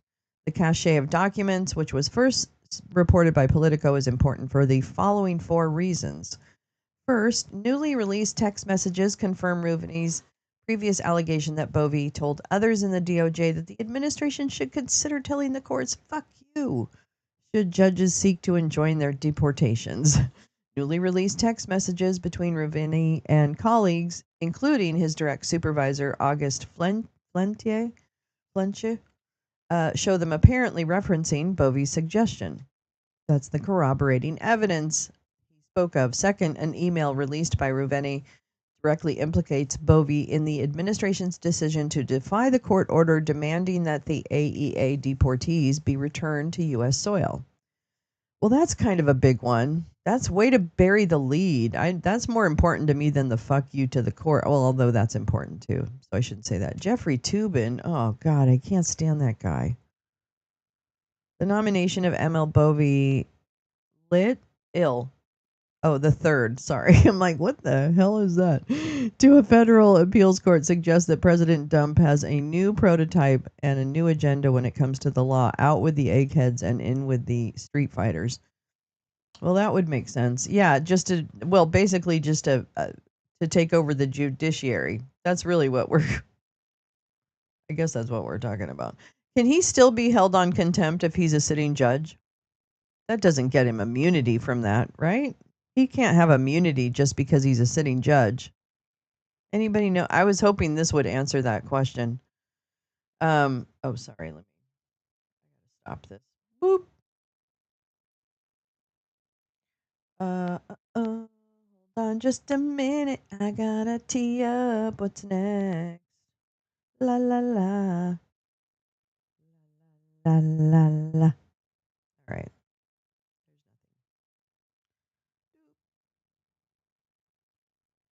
Okay. Okay. Second, an email. Oh, no, that's not it. Third, documents also implicate BOVE in the violation of due process rights of the migrants deported under the purported authority of the AEA. And fourth, the new documents raise serious concerns about the veracity of BOVE's testimony during the Senate confirmation hearing, which was really like a petulant child more than anything else. I don't know if you remember that, but we watched it in the lounge. The president has staffed the top leadership of the Justice Department with individuals whose chief qualification appears to be that they represented Mr. Trump as private lawyers. Well, he did. You guys can see that? I can't even see that. I can't see that you have crowns. I'm sorry. I really tried to turn that off. I don't know what the problem is. I hate you, YouTube. Why can't the ABA step in? I don't know. I just don't think they have leverage. I mean, this is literally the most corrupt judicial appointment since Brett Kavanaugh. And that's saying something. So I just don't know. I don't know. I think one of the things that was dropped in chat, thank you, Gal, was, and I'll show it actually now. Hold on. I think it's this one. Yeah. I'm sorry, 900 former DOJ lawyers all signed this letter opposing ML Bove's nomination to be an appellate federal judge. 900, and it's linked. So I'll put that link in the description of the video. But yeah, that's right. Where am I? Oh, there I am. Yeah. I mean, really. Where'd you get the idea, Mr. Tubin, that just came to me? What? I can't stand Jeffrey. I can't. That guy creeps me the fuck out. Carla, you are somebody. Oh no, don't let everyone wears the crown. George Santos called me a troll, so I have a crown today too. Oh, good for you, Jay Rance. Way to go. Way to go, girl. That gives him more credibility with the orange blurred. Yep, I agree. I know, 900. What the F? What the F now? Okay. So, on Saturday, March 15th, President Trump released a public proclamation purporting to invoke the 1798 AEA as the basis for removing from the United States alleged members of a Venezuelan gang known as Trenderagua. According to the White House, the administration flew 137 Venezuelan nationals to El Salvador that day under the purported authority of the AEA. Over 12 hours before those flights departed the United States, the ACLU and Democracy Forward had sued the Trump administration, challenging their removal of their Venezuelan clients. Chief Boasberg of the U.S. District Court of District of Columbia issued a temporary restraining order that barring the administration from removing anyone under the AEA. Boasberg was crystal clear that his March 15th ruling meant that Trump administration must return the Venezuelans to U.S. soil even if the planes carrying the deportees landed in El Salvador. Boasberg explained in no uncertain terms that the individuals should not be deplaned or disembark even if they reach El Salvador. You shall inform your clients of this immediately and that any plane containing these folks that is going to take off or is in the air needs to be returned to the United States. But those people need to be returned to the United States. However, that's not that's accomplished, whether turning around a plane or not, disembarking anyone on the plane or those people covered by this on the plane, I leave to you. But this is something that you need to make sure is complied with immediately. I would assume that means that they are either not on the planes or that they will not be removed from the planes and will be brought back once the planes land in El Salvador. Is that fair? In a newly released March 16th email from Yaakov Roth, the acting head of the DOJ Civil Division, to Ruvani and other DOJ officials, Roth wrote, I have been told by ODAG that the Principal Associate Deputy Attorney General advised DHS last night that the deplaning of flights that had departed U.S. airspace prior to the court's minute order was permissible under the law and the court's order. Just said it. He just said it out loud. The Principal Associate Deputy Attorney General was BOVE-r. As Political explained, it is that interpretation of his orders that Boasberg rejected and found probable cause to initiate contempt proceedings. That's why we're here. Indeed, as Boasberg's verbal order made clear, the court's ruling was precisely the opposite of what BOVE advised the Department of Homeland Security, as stated in Roth's email. That is, deplaning of the flights that had departed U.S. airspace prior to the court's minute order, was not permissible under the law and the court's order. The court specifically stated that the deportees were not to disembark or be removed from the planes. He says the email would presumably implicate BOVE in what the hell? What is that? Contemptuous? What the fuck is that? Contemptuous? Be back soon, listening and making brunch. Ooh, yum, yum. Oh my God, that sounds so good. Oh my God. That sounds so good. A guy I grew up with is a federal judge. That is a really good gig. I imagine. Jeez. I imagine that's pretty good. Contumacious. Contumacious. Oh, so that's not a sh sound, it's a s sound. Contumacious. Contumacious conduct as identified by Chief Judge Boasberg. Ruveni's contemporaneous emails make it clear that DOJ attorneys well understood Boasberg's order and that BOVE's advice plainly contradicted their understanding. In an email sent at 6:44 p.m. on March 15th, Ruveni inquired as to the location of the people deported under the AEA and whether they had disembarked. The judge is presently issuing a class-wide TRO. Can folks confirm for us at the moment if at the moment any individuals subject to the AEA are being staged for removal or are presently in the air as part of removal but not yet having landed and disembarked? Ruveni followed up 2 minutes later, stating that the class certified by the court included all, quote, all non-citizens in U.S. custody subject to the AEA, and asking for details ASAP concerning removals not yet effectuated, including those involving folks in the air.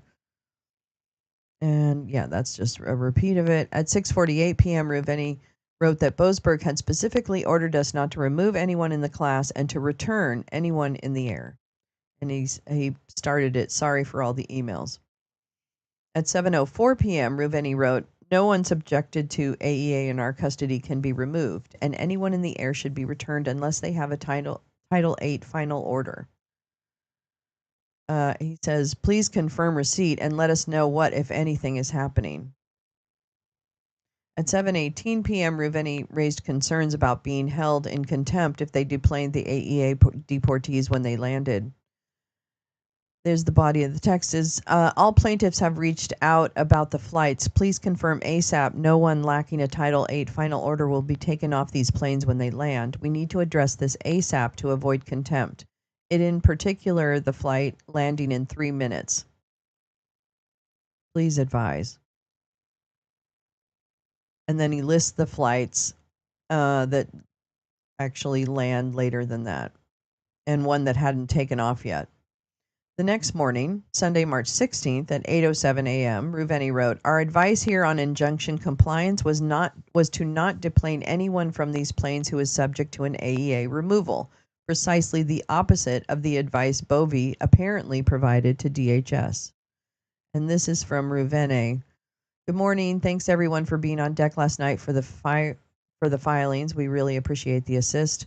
In the meantime, following up on several different emails, including the below and merging into one place, can we please get an update on the status of compliance with the injunction consistent with the earlier emails and guidance from us below?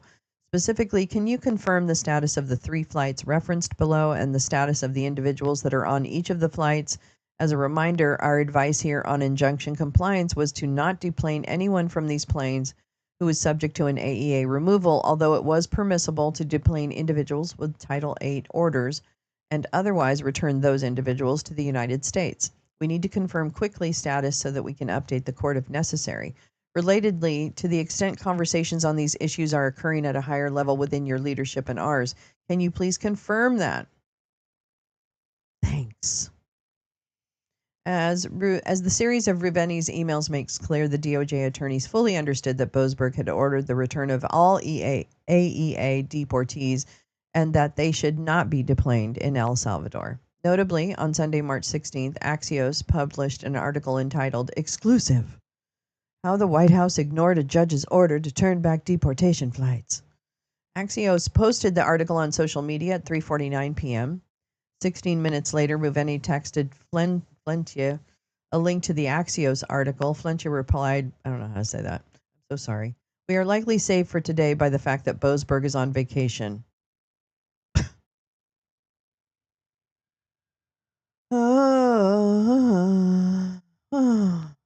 And then hilarity ensued. Judge Boasberg's finding of criminal contempt. On April 16th, Boasberg ruled that there was probable cause to hold Trump administration officials in criminal contempt for violating his TRO. Oh, the speed at which the courts engage. The court ultimately determines that the government's actions on that day, reminder, March 15th, a month prior to that, demonstrate a willful disregard for its order sufficient for the court to conclude that probable cause exists to find the government in criminal contempt. Boasberg wrote. Wait, what happened? Carla, listening. Oh, yeah, that sounds good. I have taco lasagna. Oh, man, that sounds really good. Getting hungry in this. I am too. Oh, don't. No tummy grumbles. I know, it's the worst place to have one. Okay. What was I saying? The Trump administration did not even. Oh, okay. The court does not reach such conclusion lightly or hastily. Indeed, it has given defendants ample opportunity. A month to rectify or explain their actions. None of their responses have been satisfactory. I remember that period, and I'm just like, why is this being so polite? Like, fucking, remember? Oh, remember the old days? Remember the old days when man, I just forgot what I was going to say. Oh, when you had like U.S. Marshals that could like represent the court, because remember we found that? I don't know. I think Oomph must have found it. Oh, it's Mashes, contumacious, macious. Oh, okay, contumacious. That's a good one. I like that one. But remember, like when we like they could just. I mean, maybe that's maybe that wasn't such a bad thing. No, I guess that's a bad thing. Never mind. That was bad. No, that sucks. That's right. Oh, okay, contumacious. Yeah, that's pretty cool. I like that. I'm still gonna have to. I'm gonna look it up. Okay. Anyway, sorry. The Dump administration did not even dispute the key fact in Boasberg's ruling, namely that the government transferred the Venezuelans to Salvadoran custody after his written TRO was issued, not the verbal earlier in the day.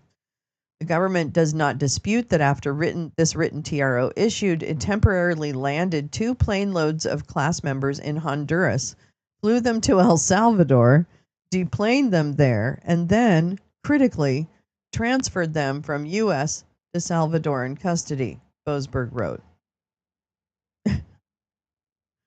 I know. I mean, yeah. So I don't know. I mean, maybe it was, maybe sometimes maybe those aren't. I don't know. No, I don't. Policing to me is really not the answer to anything. Really, it's not the answer to anything. Okay. Boasberg set forth a two-step process that would follow. First, before initiating any criminal contempt proceedings, courts typically allow the contumacious party an opportunity to purge its contempt. Oh, I love that phrase too. Purge its contempt. What was that? Duplain? Oh, yeah, I think it was Tattoo. I think that was his name. On Fantasy Island. That's right. Okay, first before initiating any criminal, okay, blah, blah, blah, blah, blah, wait. The most obvious way for defendants to do so here is by asserting custody of the individuals who were removed in violation of the court's class-wide TRO so that they might avail themselves of their right to challenge their removability through a habeas proceeding. Should the Trump administration choose not to purge its contempt, Boasberg explained then, the court will proceed to identify the individuals responsible for the contumacious conduct by determining whose specific act or omission caused the noncompliance. Oh, spoiler alert, it's BOVE. Ooh, a smoothie? Oh my God, that sounds really good, Max. That sounds really good. If you have not seen smoothie, peach, ginger root, lemon balm, Swiss chard, banana, rice milk, Greek yogurt. That sounds like so good. Oh, now I want a smoothie. I had a boba last night. Man, I love boba. That's so good. I'm sorry. I really like it. Okay. Anyway, what am I saying? Contumacious conduct. Blah, blah, blah, blah. Then request that the contempt be prosecuted by an attorney for the government. Sure. Okay. Should the government decline, then the interest of justice requires the court will appoint another attorney to prosecute the contempt. Oh, he gets to do it himself. That's cool. Before Boasberg got that process underway, the government appealed the decision, and the Court of Appeals granted an administrative stay while issue is on appeal. Wait, what? Oh. The email released to the public then on Thursday surely will be relevant to the district court's criminal contempt proceedings if those are permitted to continue. And the email would presumably implicate BOVE in the contumacious conduct as identified by Chief Boasberg, Judge Guy. BOVE's role in the Trump administration's violation of due process rights, which, this guy is going to be a federal judge for the rest of his life. And here, this is the sentence. This is the sentence. Right there. This is the sentence. Oh boy. Separate from the issue of contempt of court orders is BOVE's role in a clear violation of the due process rights of the men who are now in a CCOT prison, or in CCOT prison. The Trump administration appealed Boasberg's March 15th TRO, and the case was brought before the Supreme Court. On April 7th, the court ruled that the plaintiff's challenge should have been brought in as a habeas petition in Texas, where the Venezuelans were held prior to being removed, as opposed to Washington, D.C. As a result, the court vacated Boasberg's TROs. Oh my God. Still, the court emphasized that its order and per curiam confirmed that the detainees subject to removal orders under the AEA are entitled to notice and an opportunity to challenge their removal.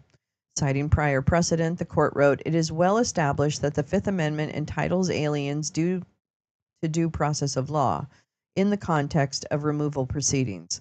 The justices added that AEA detainees must receive notice that they are subject to removal under the Act and must be afforded within a reasonable time and in such a manner as will allow them to actually seek habeas relief in the proper venue before such removal occurs. The 137 Venezuelans deported under the AEA on March 15th were afforded no such due process, including the ability to seek habeas relief. Indeed, as Marty Letterman has pointed out, individuals who received a written notice at the time were told, quote, "You are not entitled to a hearing, appeal, or judicial review of this notice and warrant of apprehension and removal." What? They put it in writing? They're so brazenly evil at this point that they just put it in writing.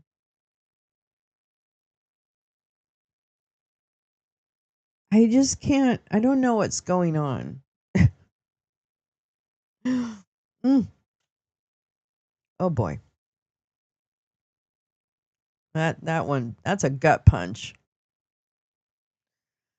The newly released email indicates that BOVE was a key decision maker in the administration's violation of the basic constitutional right.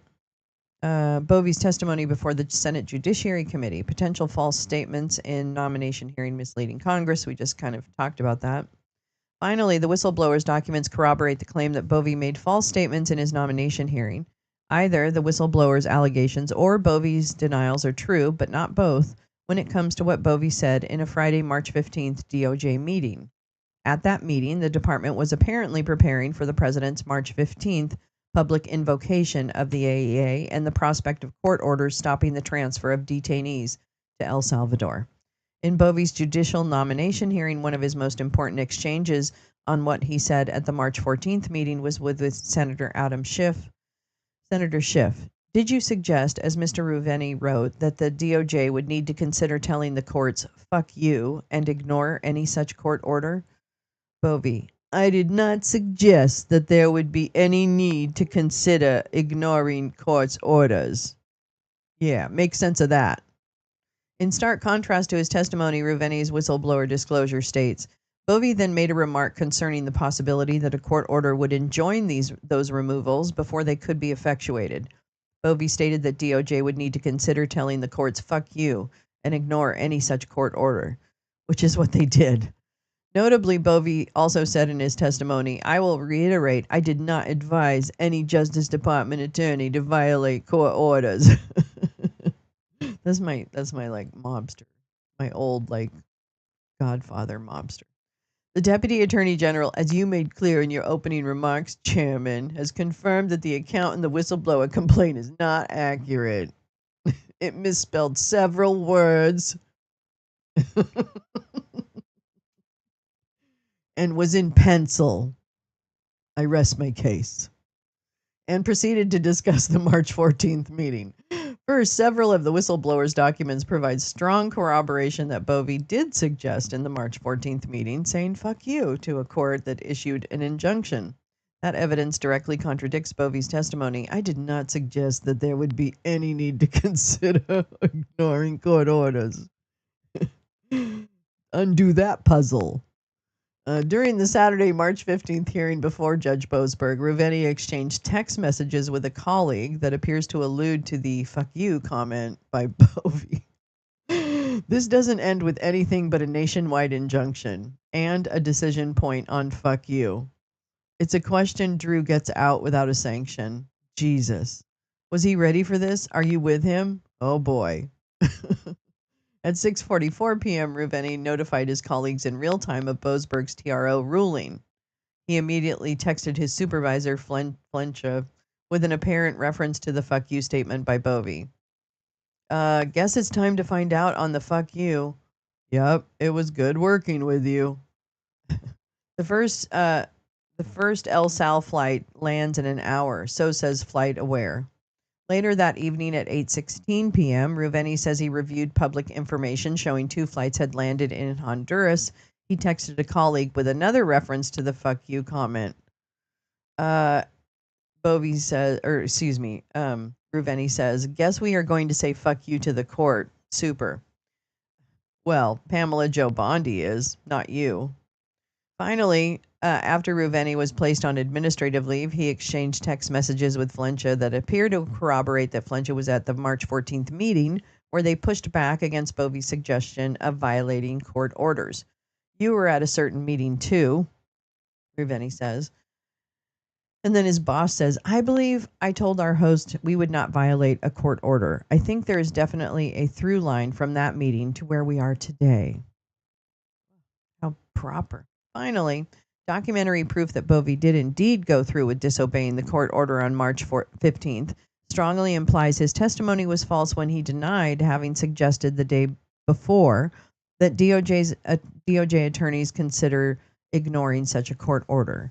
As explained above, the emails and texts provided by the whistleblower show that BOVE played a central role in ignoring Boasberg's orders. What happened here is not a close case. And let's see, what is this? Featured image. Oh, I think this is just it. Okay. Thank you.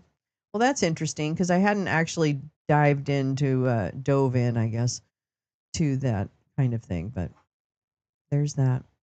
The only problem is that she's getting her hair done. That's fun. You're gonna go. Next to the hair salon is a bar restaurant that has that sounds like a really good idea. No. I have a banana. I just bought a couple of bananas. God, I really love bananas. I was just thinking about that. How much I love.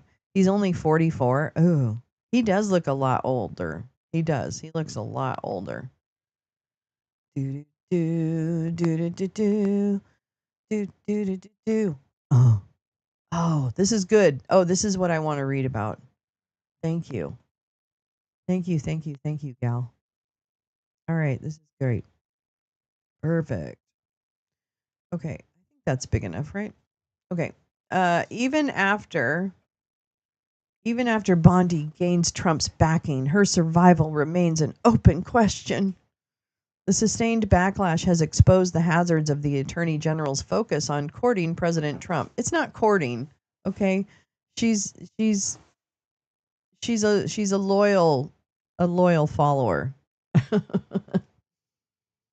She really, yeah. Oh, I know. Enjoy those bananas while you can. Oh my God, that's right. Is that what you guys were talking about? A Roy clone. That's funny. But maybe not as smart. I don't know. I don't get the sense that Bondi is actually all that smart. Maybe not that she's not smart, but you know what I mean? Like, I literally think she is just beholden to Dump because he makes her feel like, mighty real or something. I don't know. Thanks for the banana talk. It reminded me I have two ripe peaches. Oh gosh, I love summer peaches. Oh man, when we used to go to Modesto in the summertime, which is in the Central Valley, the peaches there, I can't even describe to you the taste of fresh peaches. Oh my God, my mouth is watering just thinking about it. These peaches in Modesto in the summertime, I don't know if they're still as incredible as they were when I was dating a guy from Modesto, but they were so fucking good. Like, they're the best peaches I've never forgotten them. And it's a long time ago. The guy I've forgotten about.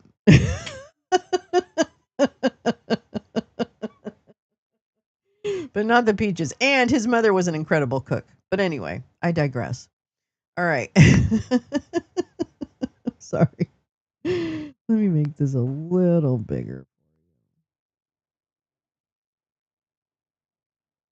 Oops, it's not going to be that big. Okay, that's good. All right. Oh, wow. Ooh, that's a rough picture. Oh, wow. Ouch. I actually, I actually am surprised she hasn't had more work. Like, I mean, not, I'm actually a huge fan. Like, I don't even care. If someone has plastic surgery, I don't even care. Do what you need to do. It's fine. But I'm just kind of surprised. And I don't think that's Amazon hair. I think that's hers. I mean, there's probably some like extensions clipped in or something. But boy, she is looking rough. Is she wearing a prosthetic 5 head? No, I think that's the way whoever does her eyebrows is.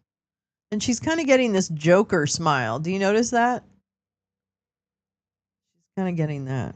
I am not I am body shaming her, but I'm body shaming her in the comic interest of the fact that she's a terrible human being. And I am much more angry with her terrible human beingness than I am pointing out flaws that come through on a photo randomly taken of her. Yes, he did. He did pay her. He paid her to drop the Trump University case for the Florida litigants. So she just dropped the charges against Trump University, or didn't take part in the settlement or whatever it was. If it was a nationwide settlement, I can't recall.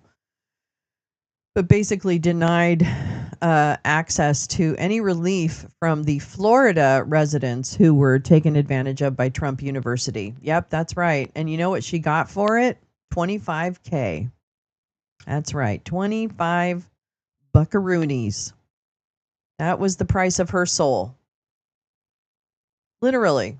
Can you imagine how many people that were probably based in Florida were attracted to that, get rich quick scheme? I don't know if you've ever lived in Florida, but I have. And I'm not judging. I'm just saying that there's a lot of like entrepreneurial kind of like, I'm going to be a bazillionaire, right? Blah, blah, blah. There's a lot of that. So it's not unusual to see people jumping at the chance for something like a, be like Trump, kind of thing. So, who are now members of his base, right? So these people were always around. They were always around. However, they were taken advantage of. And the court rightfully said that's not fair, and they shall be compensated for the fraud that was perpetrated on them. And this bitch said, not on my watch. Thank you for the 25,000. So, anyway, I know Penny's pick today is so cute, right, Jane? Good morning, Jane. How are you, darling? All righty, let's read about her. Thank you for this gift article, gal. Chelsea captured the World Cup last weekend, and President Dump, who attended the game, managed to obtain one of the gilded Tiffany trophies to display in the Oval Office. Attorney General Pam Bondi, who had been invited to the presidential box at MetLife Stadium in New Jersey, took home. Sometimes I'm just a 12-year-old child. A photograph of Mr. Trump offering her a squinchy smile and the thumbs up sign. The snapshot. What? Oh. The snapshot provided visual proof that Ms. Bondi has, for now, prevailed in her fight with Dan Bongino, a top FBI official who blamed her. Oh, I didn't even realize that. Wait a minute. I actually thought, oh my God. I actually thought that I didn't follow that. I'm going to be honest with you. I didn't follow the tit for tat on this, the clocking of it. I just knew that there was trouble in paradise. But I didn't realize that Dan Bonehead had actually blamed her. That's amazing. Hi, Tom. How are you? I hope you're okay. Who blamed her for bungling the end game of the investigation into the financier Jeffrey Epstein. Some Trump advisors share that view, but Mr. Bongino badly overplayed his hand. No, Dan Bongino overplayed his hand? Are you kidding me right now? Get out of town. And Ms. Bondi parlayed close relationships in the White House to a Truth Social post by Mr. Trump commanding her critics to shut up. Let Pam Bondi do her job. She's great, he wrote in all caps. Yet Ms. Bondi's long-term victory and perhaps her survival is anything but assured. I'm going to tell you right now. She's not out of the woods by any stretch. Her decision this month to issue a memo affirming that Mr. Epstein's jailhouse death in 2019 was a suicide precipitated an intense, unexpected right-wing backlash against Mr. Dump with no precedent, no obvious off-ramp, and no mercy shown to an attorney general seen by some Trump diehards as a symbol of a second term littered with broken promises. Oh, I'm going to be here. Wait, oh. I'm gonna be here for as long as the president wants me here, and I believe he's made that crystal clear. It's 4 years. Well, okay, 3.5, right? I don't know. We got 6 months in, and it feels like 6 years. I mean, look at who I have to work next to, okay? When I have to go potty, I have to walk down the hall, and guess who I have to pass? Both of them. Both of them. And their stupid friends. So believe me, my life it's felt like years, but it's only months. But I'm telling you, working with those two bastards is more than anyone should have to take. And I have to be nice to Trump. I have to be like super nice. I have to be like Ava Braun level nice. I have to say really nice things. That's hard. Okay. Okay.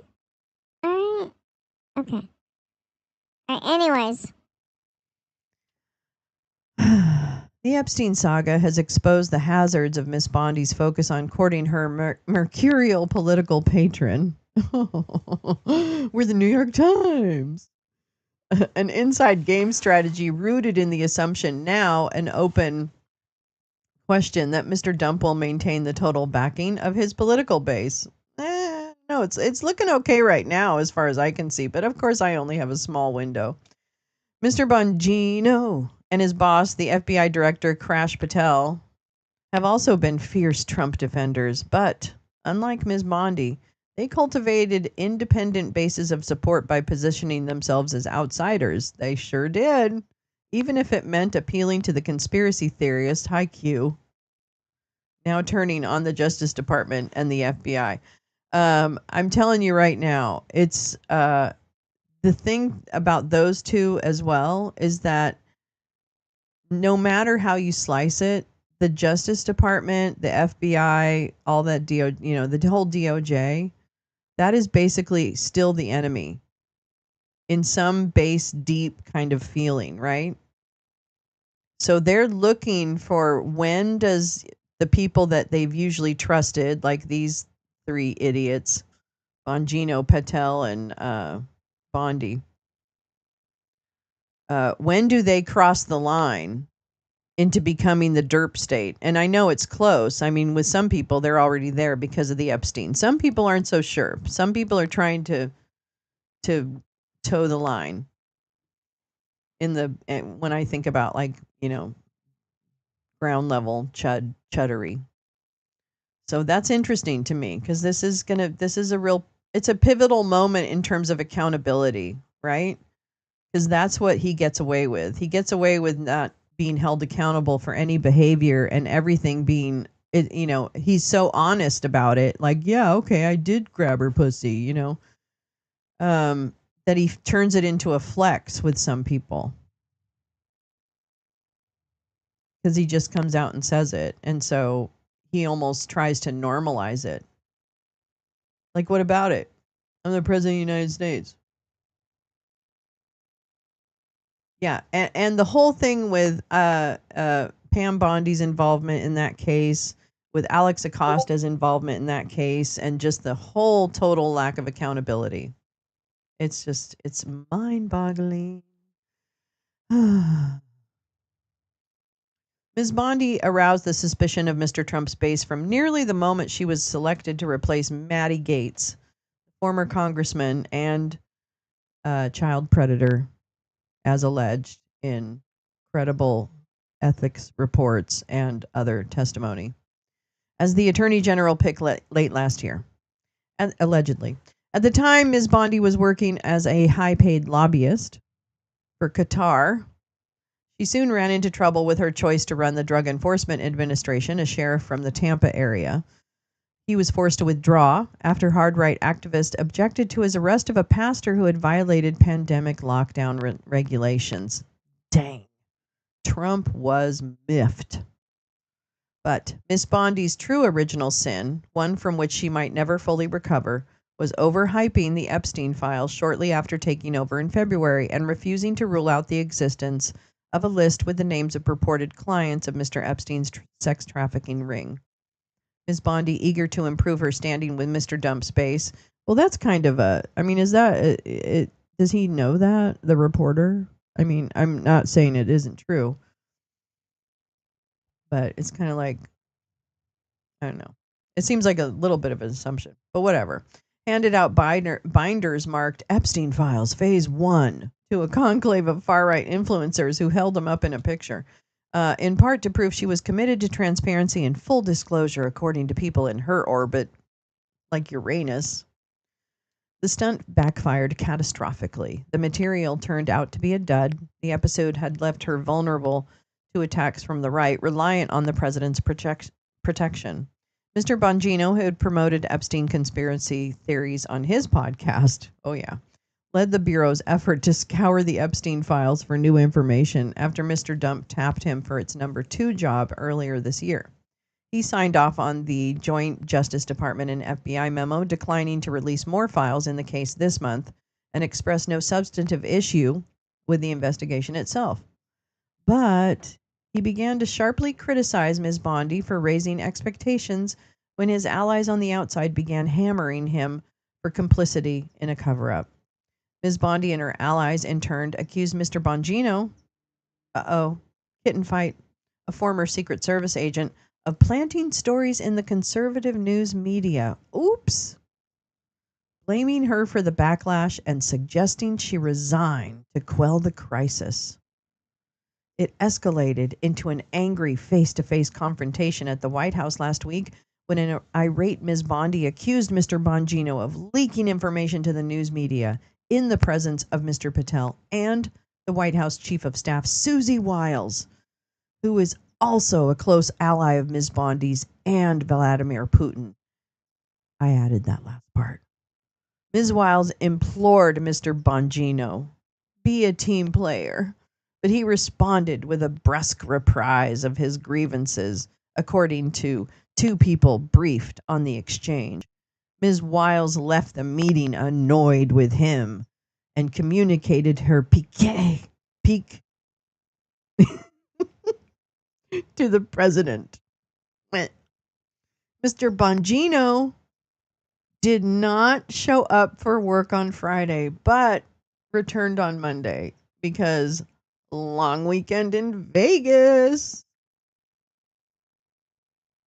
What happens in Vegas stays in Vegas.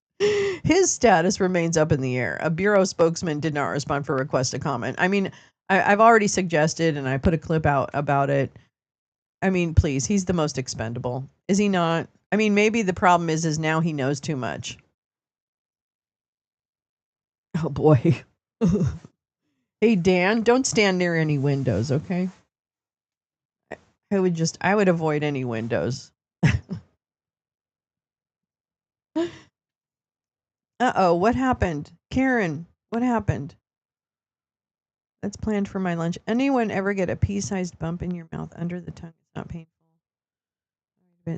Well, yeah, definitely. I would see your dentist and see what it might be.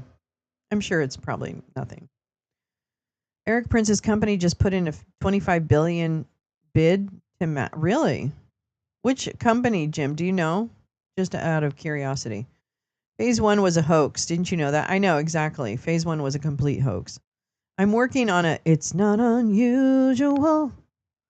Oh, Carla, you're so creative. By Tom Jones parody. Point of view, GOP electeds appointed. It's not unusual to be bugged by anyone. It's not unusual to be drugged by anyone. Do. That's a great Carla. You are so good. You're a great comedian. I just want to tell you that. His status, but Ms. Bondi, who had initially ruled out working with him, again told friends. Oh, her friends told the New York Times. I think they're friends in air quotes. I don't know. I would put them in air quotes. You're an amazing comedian. Really, it's quite good. A bureau spokesman did not respond. Oh yeah. Wait, but she told friends she would abide by whatever decision the White House made. Oh my God. There is so much palace intrigue. There's so much backstabbing. I just love it. You'd love to see it. Somebody's going to get mad and start talking to the press, and I think it's Bongino.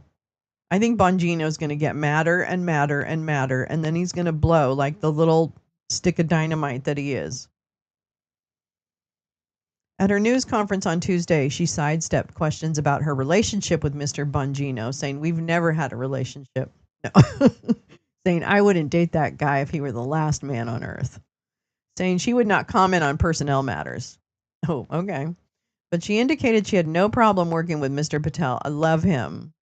Who has also been privately critical of her. Well, not so privately because you're reporting about it in the New York Times. I mean, how private can that be?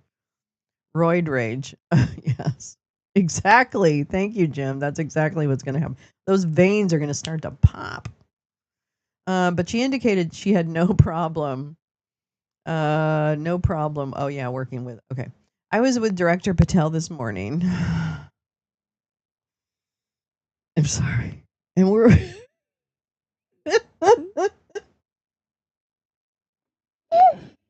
I was with Director Patel this morning, and we are working on fighting violent crime. That's what you call it now, fighting violent crime.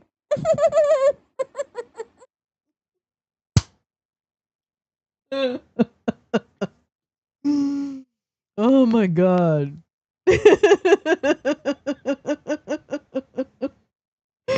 Okay.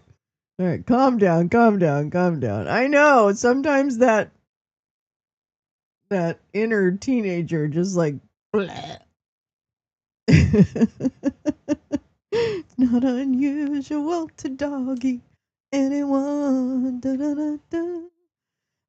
Okay, Ms. Bondi has taken actions that appear geared toward ingratiating herself to Mr. Dump's base. Well, not doing such a great job, including approving the firing of prosecutors of Capitol rioters and department staff who worked on the Trump criminal cases. And that's like the lesser headline. Believe it or not, the side note is that she's approving the firing of prosecutors of Capitol rioters and department staff who worked on the Trump criminal cases. But that's just a side note. Oh my God. Oh. On Wednesday, she greenlit the unexplained termination of the veteran federal prosecutor Maureen Comey, the daughter of the former FBI director James B. Comey, who seemed to win a lot of cases. Yeah, she had quite a resume. Ms. Comey worked on the successful prosecution of a longtime associate of Mr. Epstein's, Ghislaine Maxwell. Yet none of this has dampened hostility on the far right. It's true. Laura Loomer, the center of the storm, if you will. That's my part. An influential activist, which is like what I mean by center of the storm, who speaks often to Mr. Dump, has led a high-volume campaign to oust Ms. Bondi. It has yet to sway the White House, but appears to be reverberating among Republicans in Congress who have suggested that she is not quite up to the job. This is tapping into the misogyny on that base. There's no other reason for them to want Pam Bondi out other than the fact that she's a woman. I'm telling you right now, like that's what makes her like the target instead of like a Dan Bongino. The base actually loves the Bongino type of people. They don't love the Pam Bondi. They don't care about her loyalty to Dump. They assume it. So, yeah. She took on this big assignment, this huge job, and she got thrown in the deep end, said Representative Tim Burchett, a Republican, a hardline. I was going to say that. A Republican from Tennessee who has joined a small group of hardliners seeking to force a symbolic vote demanding that the Justice Department release the remaining files on Mr. Epstein's case. I mean, I had never really heard of her before she was nominated. And suddenly she's in the spotlight. He's never heard of her? Where's this guy been? How can you not have heard of her? A Justice Department spokesman declined to comment, but people close to the Attorney General said that she was, in fact, experienced in coping with crises. Oh, my God. And was drawing so much criticism because she had taken public responsibility. I just accepted responsibility, and all of a sudden people are blaming me for stuff. I don't get it. and was drawing so much criticism. Okay, blah, blah, blah, blah, rather than delegate that task to a subordinate. Oh, well, so that was her mistake? Over the past week, Mr. Dump's mood has darkened. He's really slumpy and slouchy. It looks like the poop bucketeers are all up in arms because the tree puncher left his girlfriend and baby and went back to the wife. I think I know what that means, and I can't believe it. Wow. Well, to everything there is a season. Let's see. He began with a social media post that good-naturedly pleaded with his supporters to drop their obsession with Mr. Epstein, even though he created that obsession. No, not Cawthorn. No, this is a convoy story. It's a convoy couple that I guess didn't work out so good. Big something. Big D. Yeah, really bad. So, oh well. Play stupid games, win stupid prizes. Big dummy. There you go, big dummy. Yeah, the fire truck. Yes, the fire truck guy. Anyway, him and whatever her name is. But so I guess it's party's over. Time to call it a day. Oh, take off your makeup. All right, here we go. He good-naturedly pleaded with his supporters to drop their obsession with Mr. Epstein, moved on to minimizing the importance of the case, and by midweek was posting a diatribe that described Epstein obsessives in his ranks as weaklings who are trying to undermine his presidency. Oh, well, that's kind of bad. Like, that's going a little far. If he's going to turn this around and start like hitting his base for being the drama, I don't think that's going to go over very well. There are no indications that Mr. Trump is turning on Ms. Bondi, and he has told his advisors that he values her loyalty. Come on, people. We just watched the Roy Cohn documentary. We get this. We now know what he thinks about. I don't even think about Madison Cawthorn anymore. How about that? I don't even think about that guy. Yet the president has sometimes been forced to jettison close allies when politically necessary. Still, he has shied away from firing loyalists, instead choosing to reassign them to other jobs within the administration. Most recently, evil Ed Martin, who was given another Justice Department job after his nomination to be the U.S. Attorney in Washington foundered in the Senate. Ms. Bondi is no mid-level official. She is the chief law enforcement officer in the whole country. The whole country. And that might ultimately be the best guarantor of her job security. Replacing Mr. Bongino, a political appointee who does not require Senate confirmation, is relatively easy. Nominating and confirming a new attorney general would be a daunting task at a time when congressional Republicans are bracing for a potentially difficult 2026 midterm election. Hence the pressure campaign that we read about yesterday from the I can't remember, was it from the Justice Department? I think it was. I can't recall now. I'm just too high. But the pressure campaign that has been happening simultaneously to this, like today, on states to turn over voter rolls and give them access to the voting machines, and state, kind of secretaries of state are having to push back. And there are apparently, I'm sorry, there's like a leaf blower. There apparently, oh my God, okay, hold on.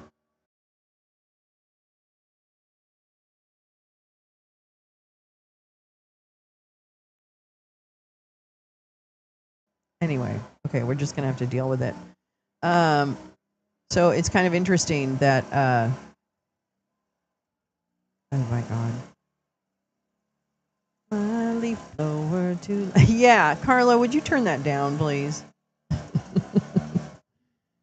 I don't think getting rid of Pam Bondi is going to help him at all. I know there's like conjecture that, oh, this would be an opportunity to get Matt Gaetz in there, right?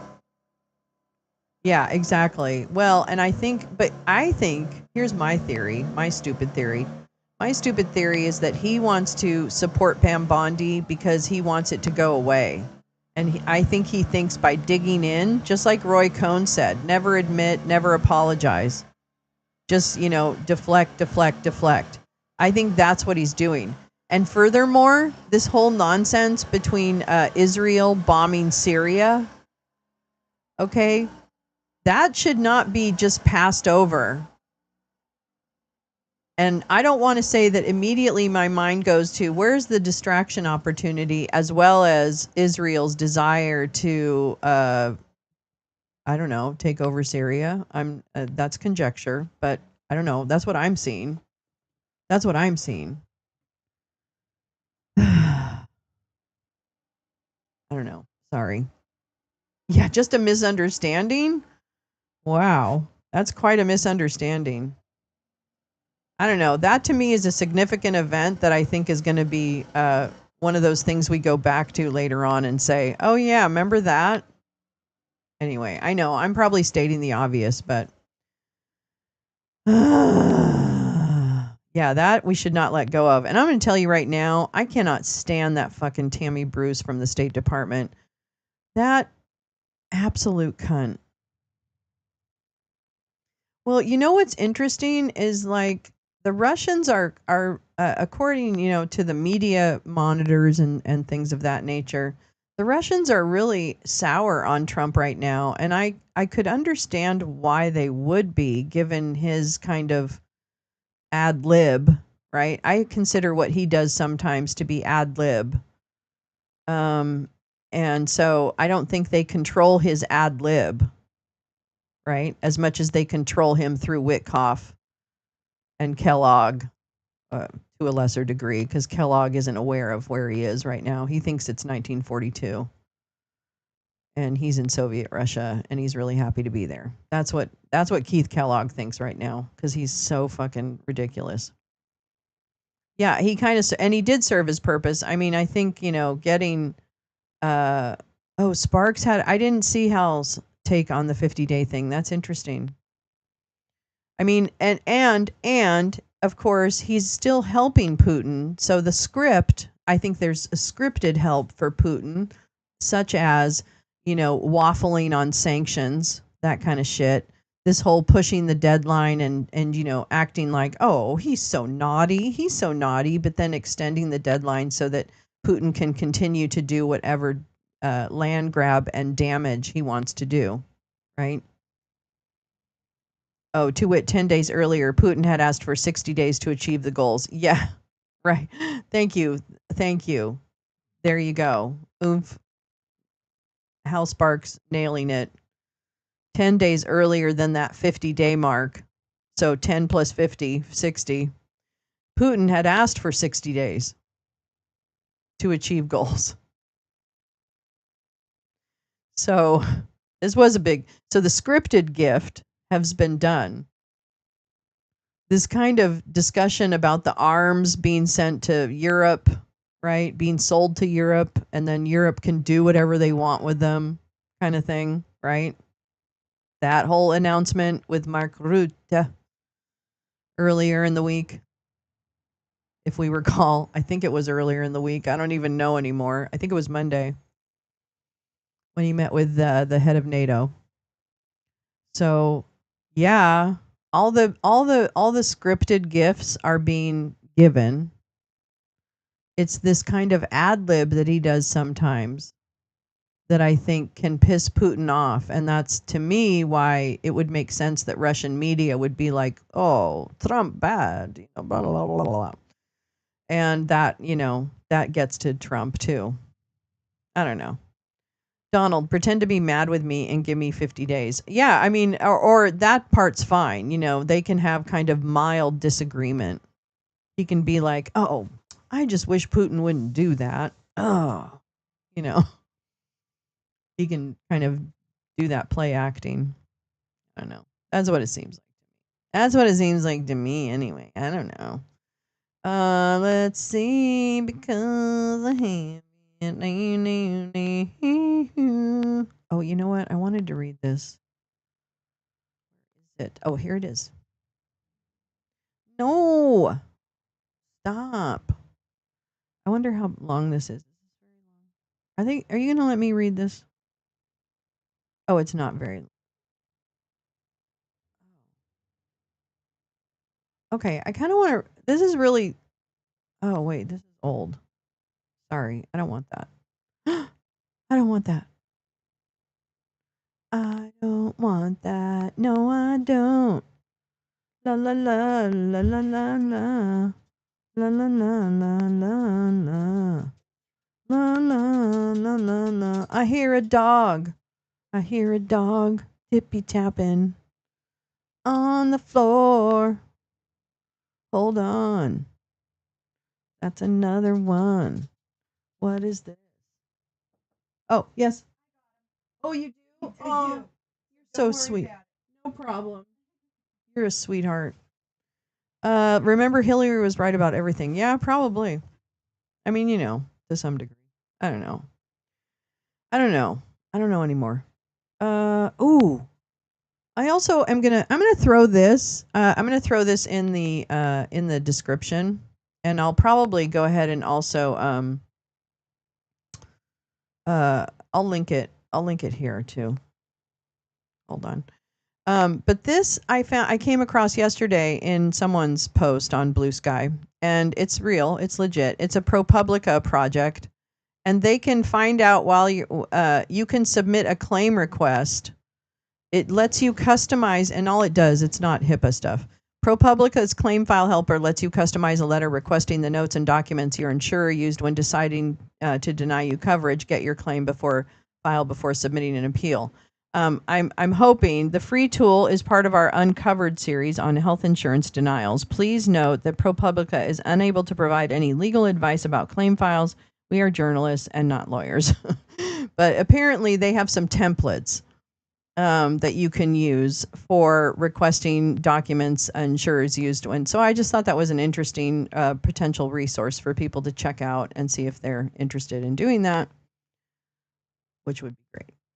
All right, let me entertain you. Let's see what else I got, because I know I have some stuff. Oh, yeah, yeah, yeah. Oh, you know what? I kind of wanted to read this. Talking about tariffs, because I'm really intrigued by this story that June had a surplus, because what that means to me is that, oh man, sorry, cat. Sorry, cat. What that means to me is that either it's the spending cuts, and then they're saying it's tariff revenues. So I just wanted to kind of drop this on you. If and when Dump leaves office, expect him to take all of those readouts. Yeah. Oh, yeah. Was Pentagon contractor in the past. Oh. Hi, Paulina. How are you doing? How are you doing? Oh, my gosh. I'm just making sure I didn't miss anything. Hello, everyone saying hello to Paulina. Wonderful, Paulina. Thank you so much for everything you do. I love your posts. I love your good morning posts, Paulina. Oh, did the Senate vote? Oh, wait. Did the Senate vote? Hold on. Let me check something. Hold on just a minute. Hold on just a minute.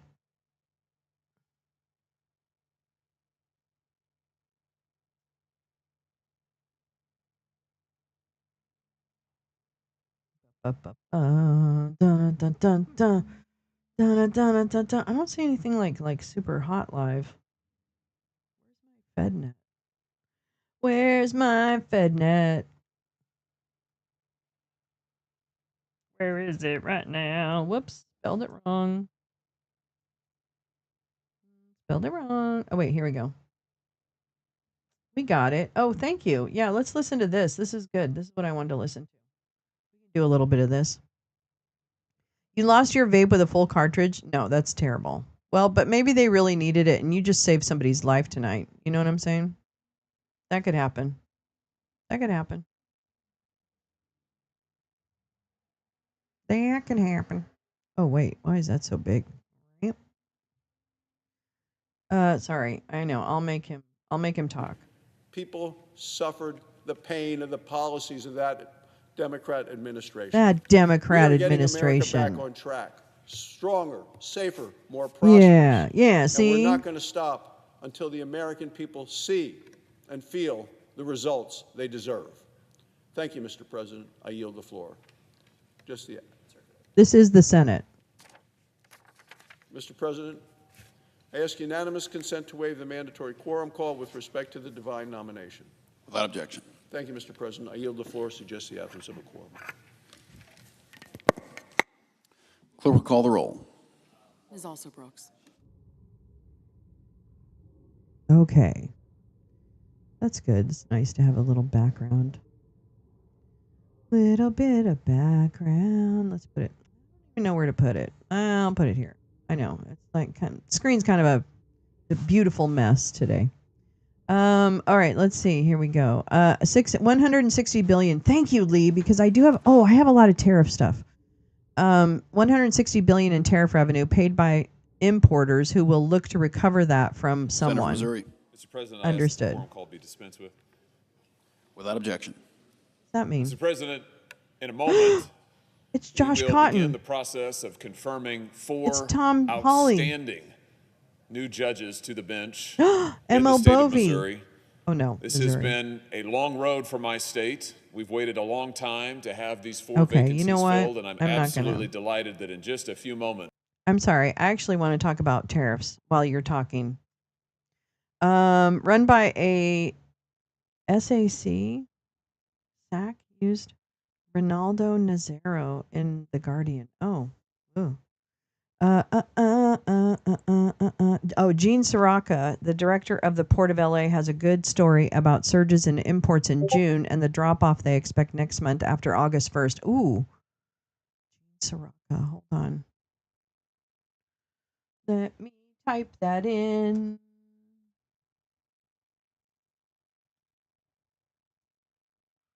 Do do do do do do do do do do do do. Yeah.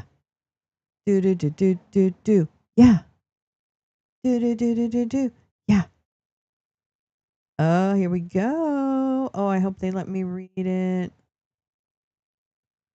Are you gonna let me read your story? They are, I think. Oh, let's hope so. Oh, come on. Why isn't that close? Okay. That's great. That's better than even looking at this nerd. I'd rather read right now anyway. Oh, this has to be much bigger for everybody's sake. Okay, so this is from Fortune magazine from yesterday. No, 2 days ago now. 2 days ago. The appeals court is July 31st on tariffs. Ah, thank you. I know, right? Like, Leigh, it's so interesting. I don't know. That's so cool. It's so great to have that insight. I just can't even tell you. They're so easy. I know. I've lost them too, Paul. But you know what? It's a really good, kind of perspective to say, I'm really helping someone out today. You know? That's pretty cool. You don't get a chance to do that very often. And it's a sacrifice, but sure is worthy. Jane, are you out? It looks like people. See you later. Picking up my sister. Oh, her broke her kneecap. Oh, my goodness. Oh, I hope for good pain relief for her. I hope there's some relief. Oh, Pepper. Oh, my gosh. How are you? There you go. That was the most dour declaration of being delighted I've seen in a long time. Okay. Yeah, exactly. He is dour, isn't he? Oh, my God. Okay, I can actually take that Senate floor off now. Boop. Oh, fuck it. We'll do it live. All right, let's make this a little bigger. Okay. Thank you to Leigh for bringing this to our attention. After a widespread slowdown, Port of LA import surge is a sign Trump's whipsaw tariffs sparked one last stockpiling push, executive director says. Oh, well, it was nice knowing you, sir. You're about to be fired. After reporting slumping shipping volumes in May, the Port of Los Angeles rebounded in June with an 8% surge in year-over-year imports. But Executive Director Gene Soroka is not yet celebrating, warning the spike is reflective of stockpiling activities from companies trying to dodge tariff deadlines. Wow. For months, Port of Los Angeles Executive Director Gene Soroka warned of slashes to shipment arrivals from China and reduced hours for dock workers and truckers as a result of President Donald Trump's aggressive tariff threats. As the busiest port in the U.S. saw record-setting shipping volumes last month, Soroka still isn't breathing a sigh of relief. The Port of L.A. reported its busiest ever June in its 117-year history. Wow. With 892,000 container units, an 8% increase from the year before, and a turnaround from the precipitous 9% year-over-year drop in May. So they didn't quite make back the drop, but that's all right. Still, Soroka sees this improvement as a sign of business bracing themselves for the next round of tariff uncertainty. Quote, while record-setting volume is welcome news, it also highlights the tariff whipsaw effect that we've mentioned before, Soroka told reporters in a press briefing on Monday. Supply chain platform Project 44 has seen similar trends globally, with higher than normal imports from China on a global scale, Eric Fullerton, Project 44 Senior Director of Product Marketing, told Fortune. The pull forward in shipping volumes is likely a result of Trump's 90-day tariff pause in April and a de-escalation of a trade war with China in which tariffs on the country's exports fell to 30%. Good morning. Soroka said he expects the wave of shipments to ease again in August. Not only does the late summer represent the conclusion of a flurry of shipment orders in preparation for the busy holiday season, but also the latest trade deadline, August 1st. Trump has doubled down on August 1st cutoff, threatening to impose flat 25% tariffs on Japan and South Korea unless a deal is reached. We're probably going to get one last push on imports coming to the United States, and businesses are doing as much as they can to sneak in under that new August 1st deadline, Soroka said. While it's good news for our waterfront workers, truck drivers, warehouses, and our marine terminals, shifting timelines simply means shifting volume and more uncertainty here at the Port of LA. Tariff doomsday prepping.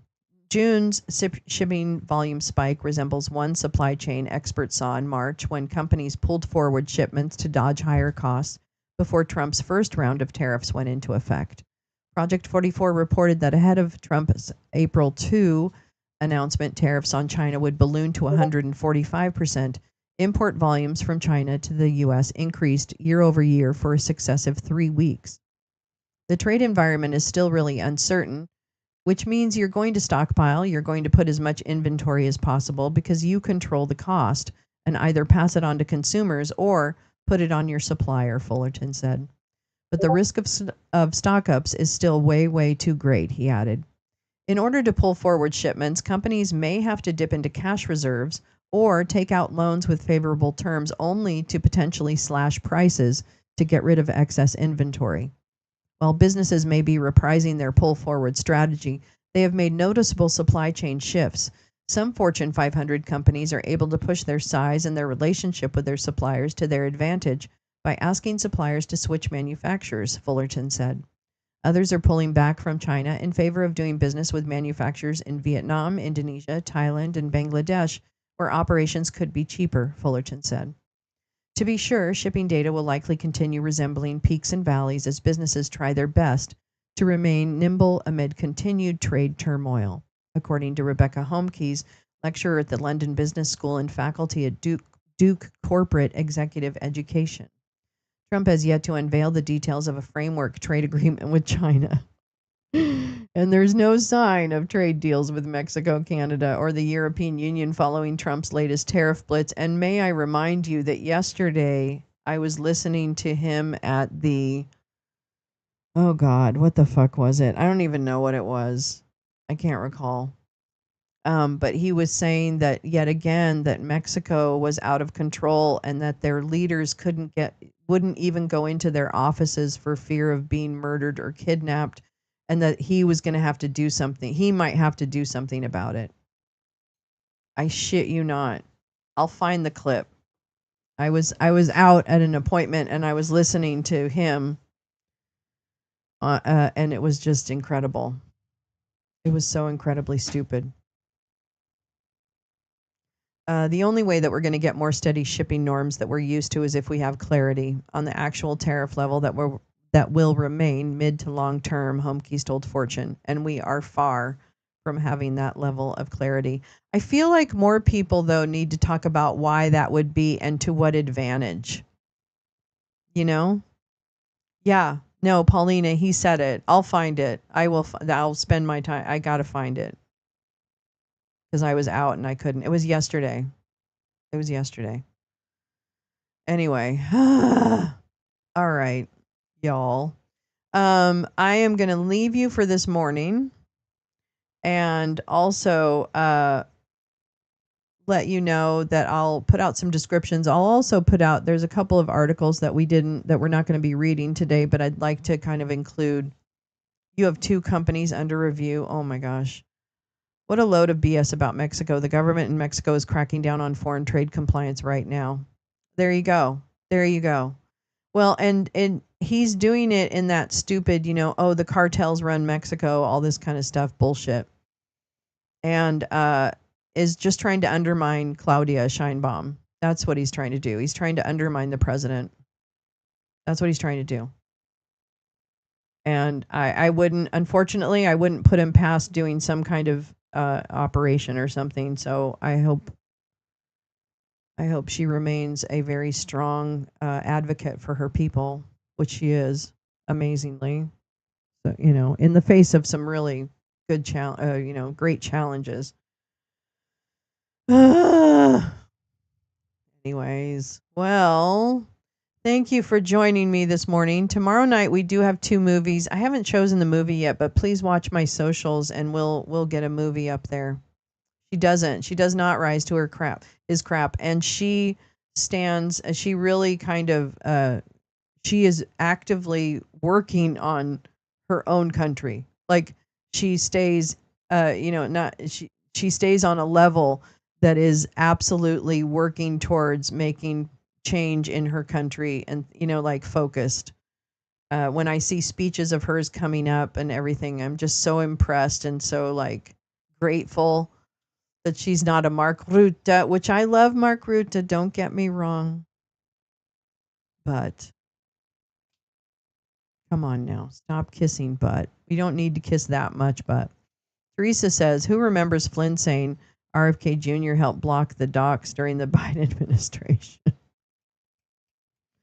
I'm curious. Oh, yeah, ugly stepsister. Oh, yeah, let me find it. And because I do want to kind of see that.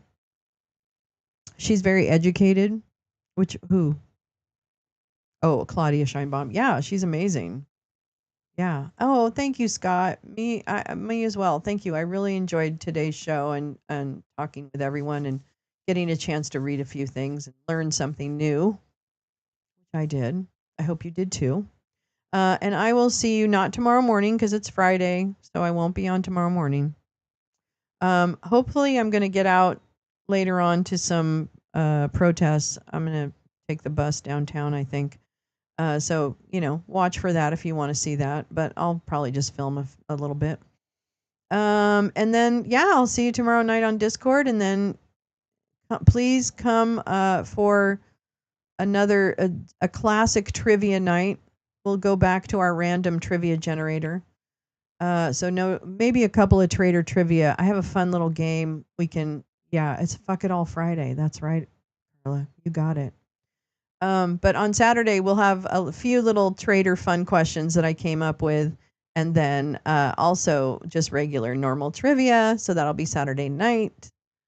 And yeah, I hope I see you. And I hope you have a great Thursday and a great rest of your weekend if I don't see you. Okay. I'll talk to you later. All right. Okay. Oh, Paulina, I'm so glad you checked in. Thank you for doing that. All right. Oh, thanks. You too, babes. You all have a wonderful day, and thanks again for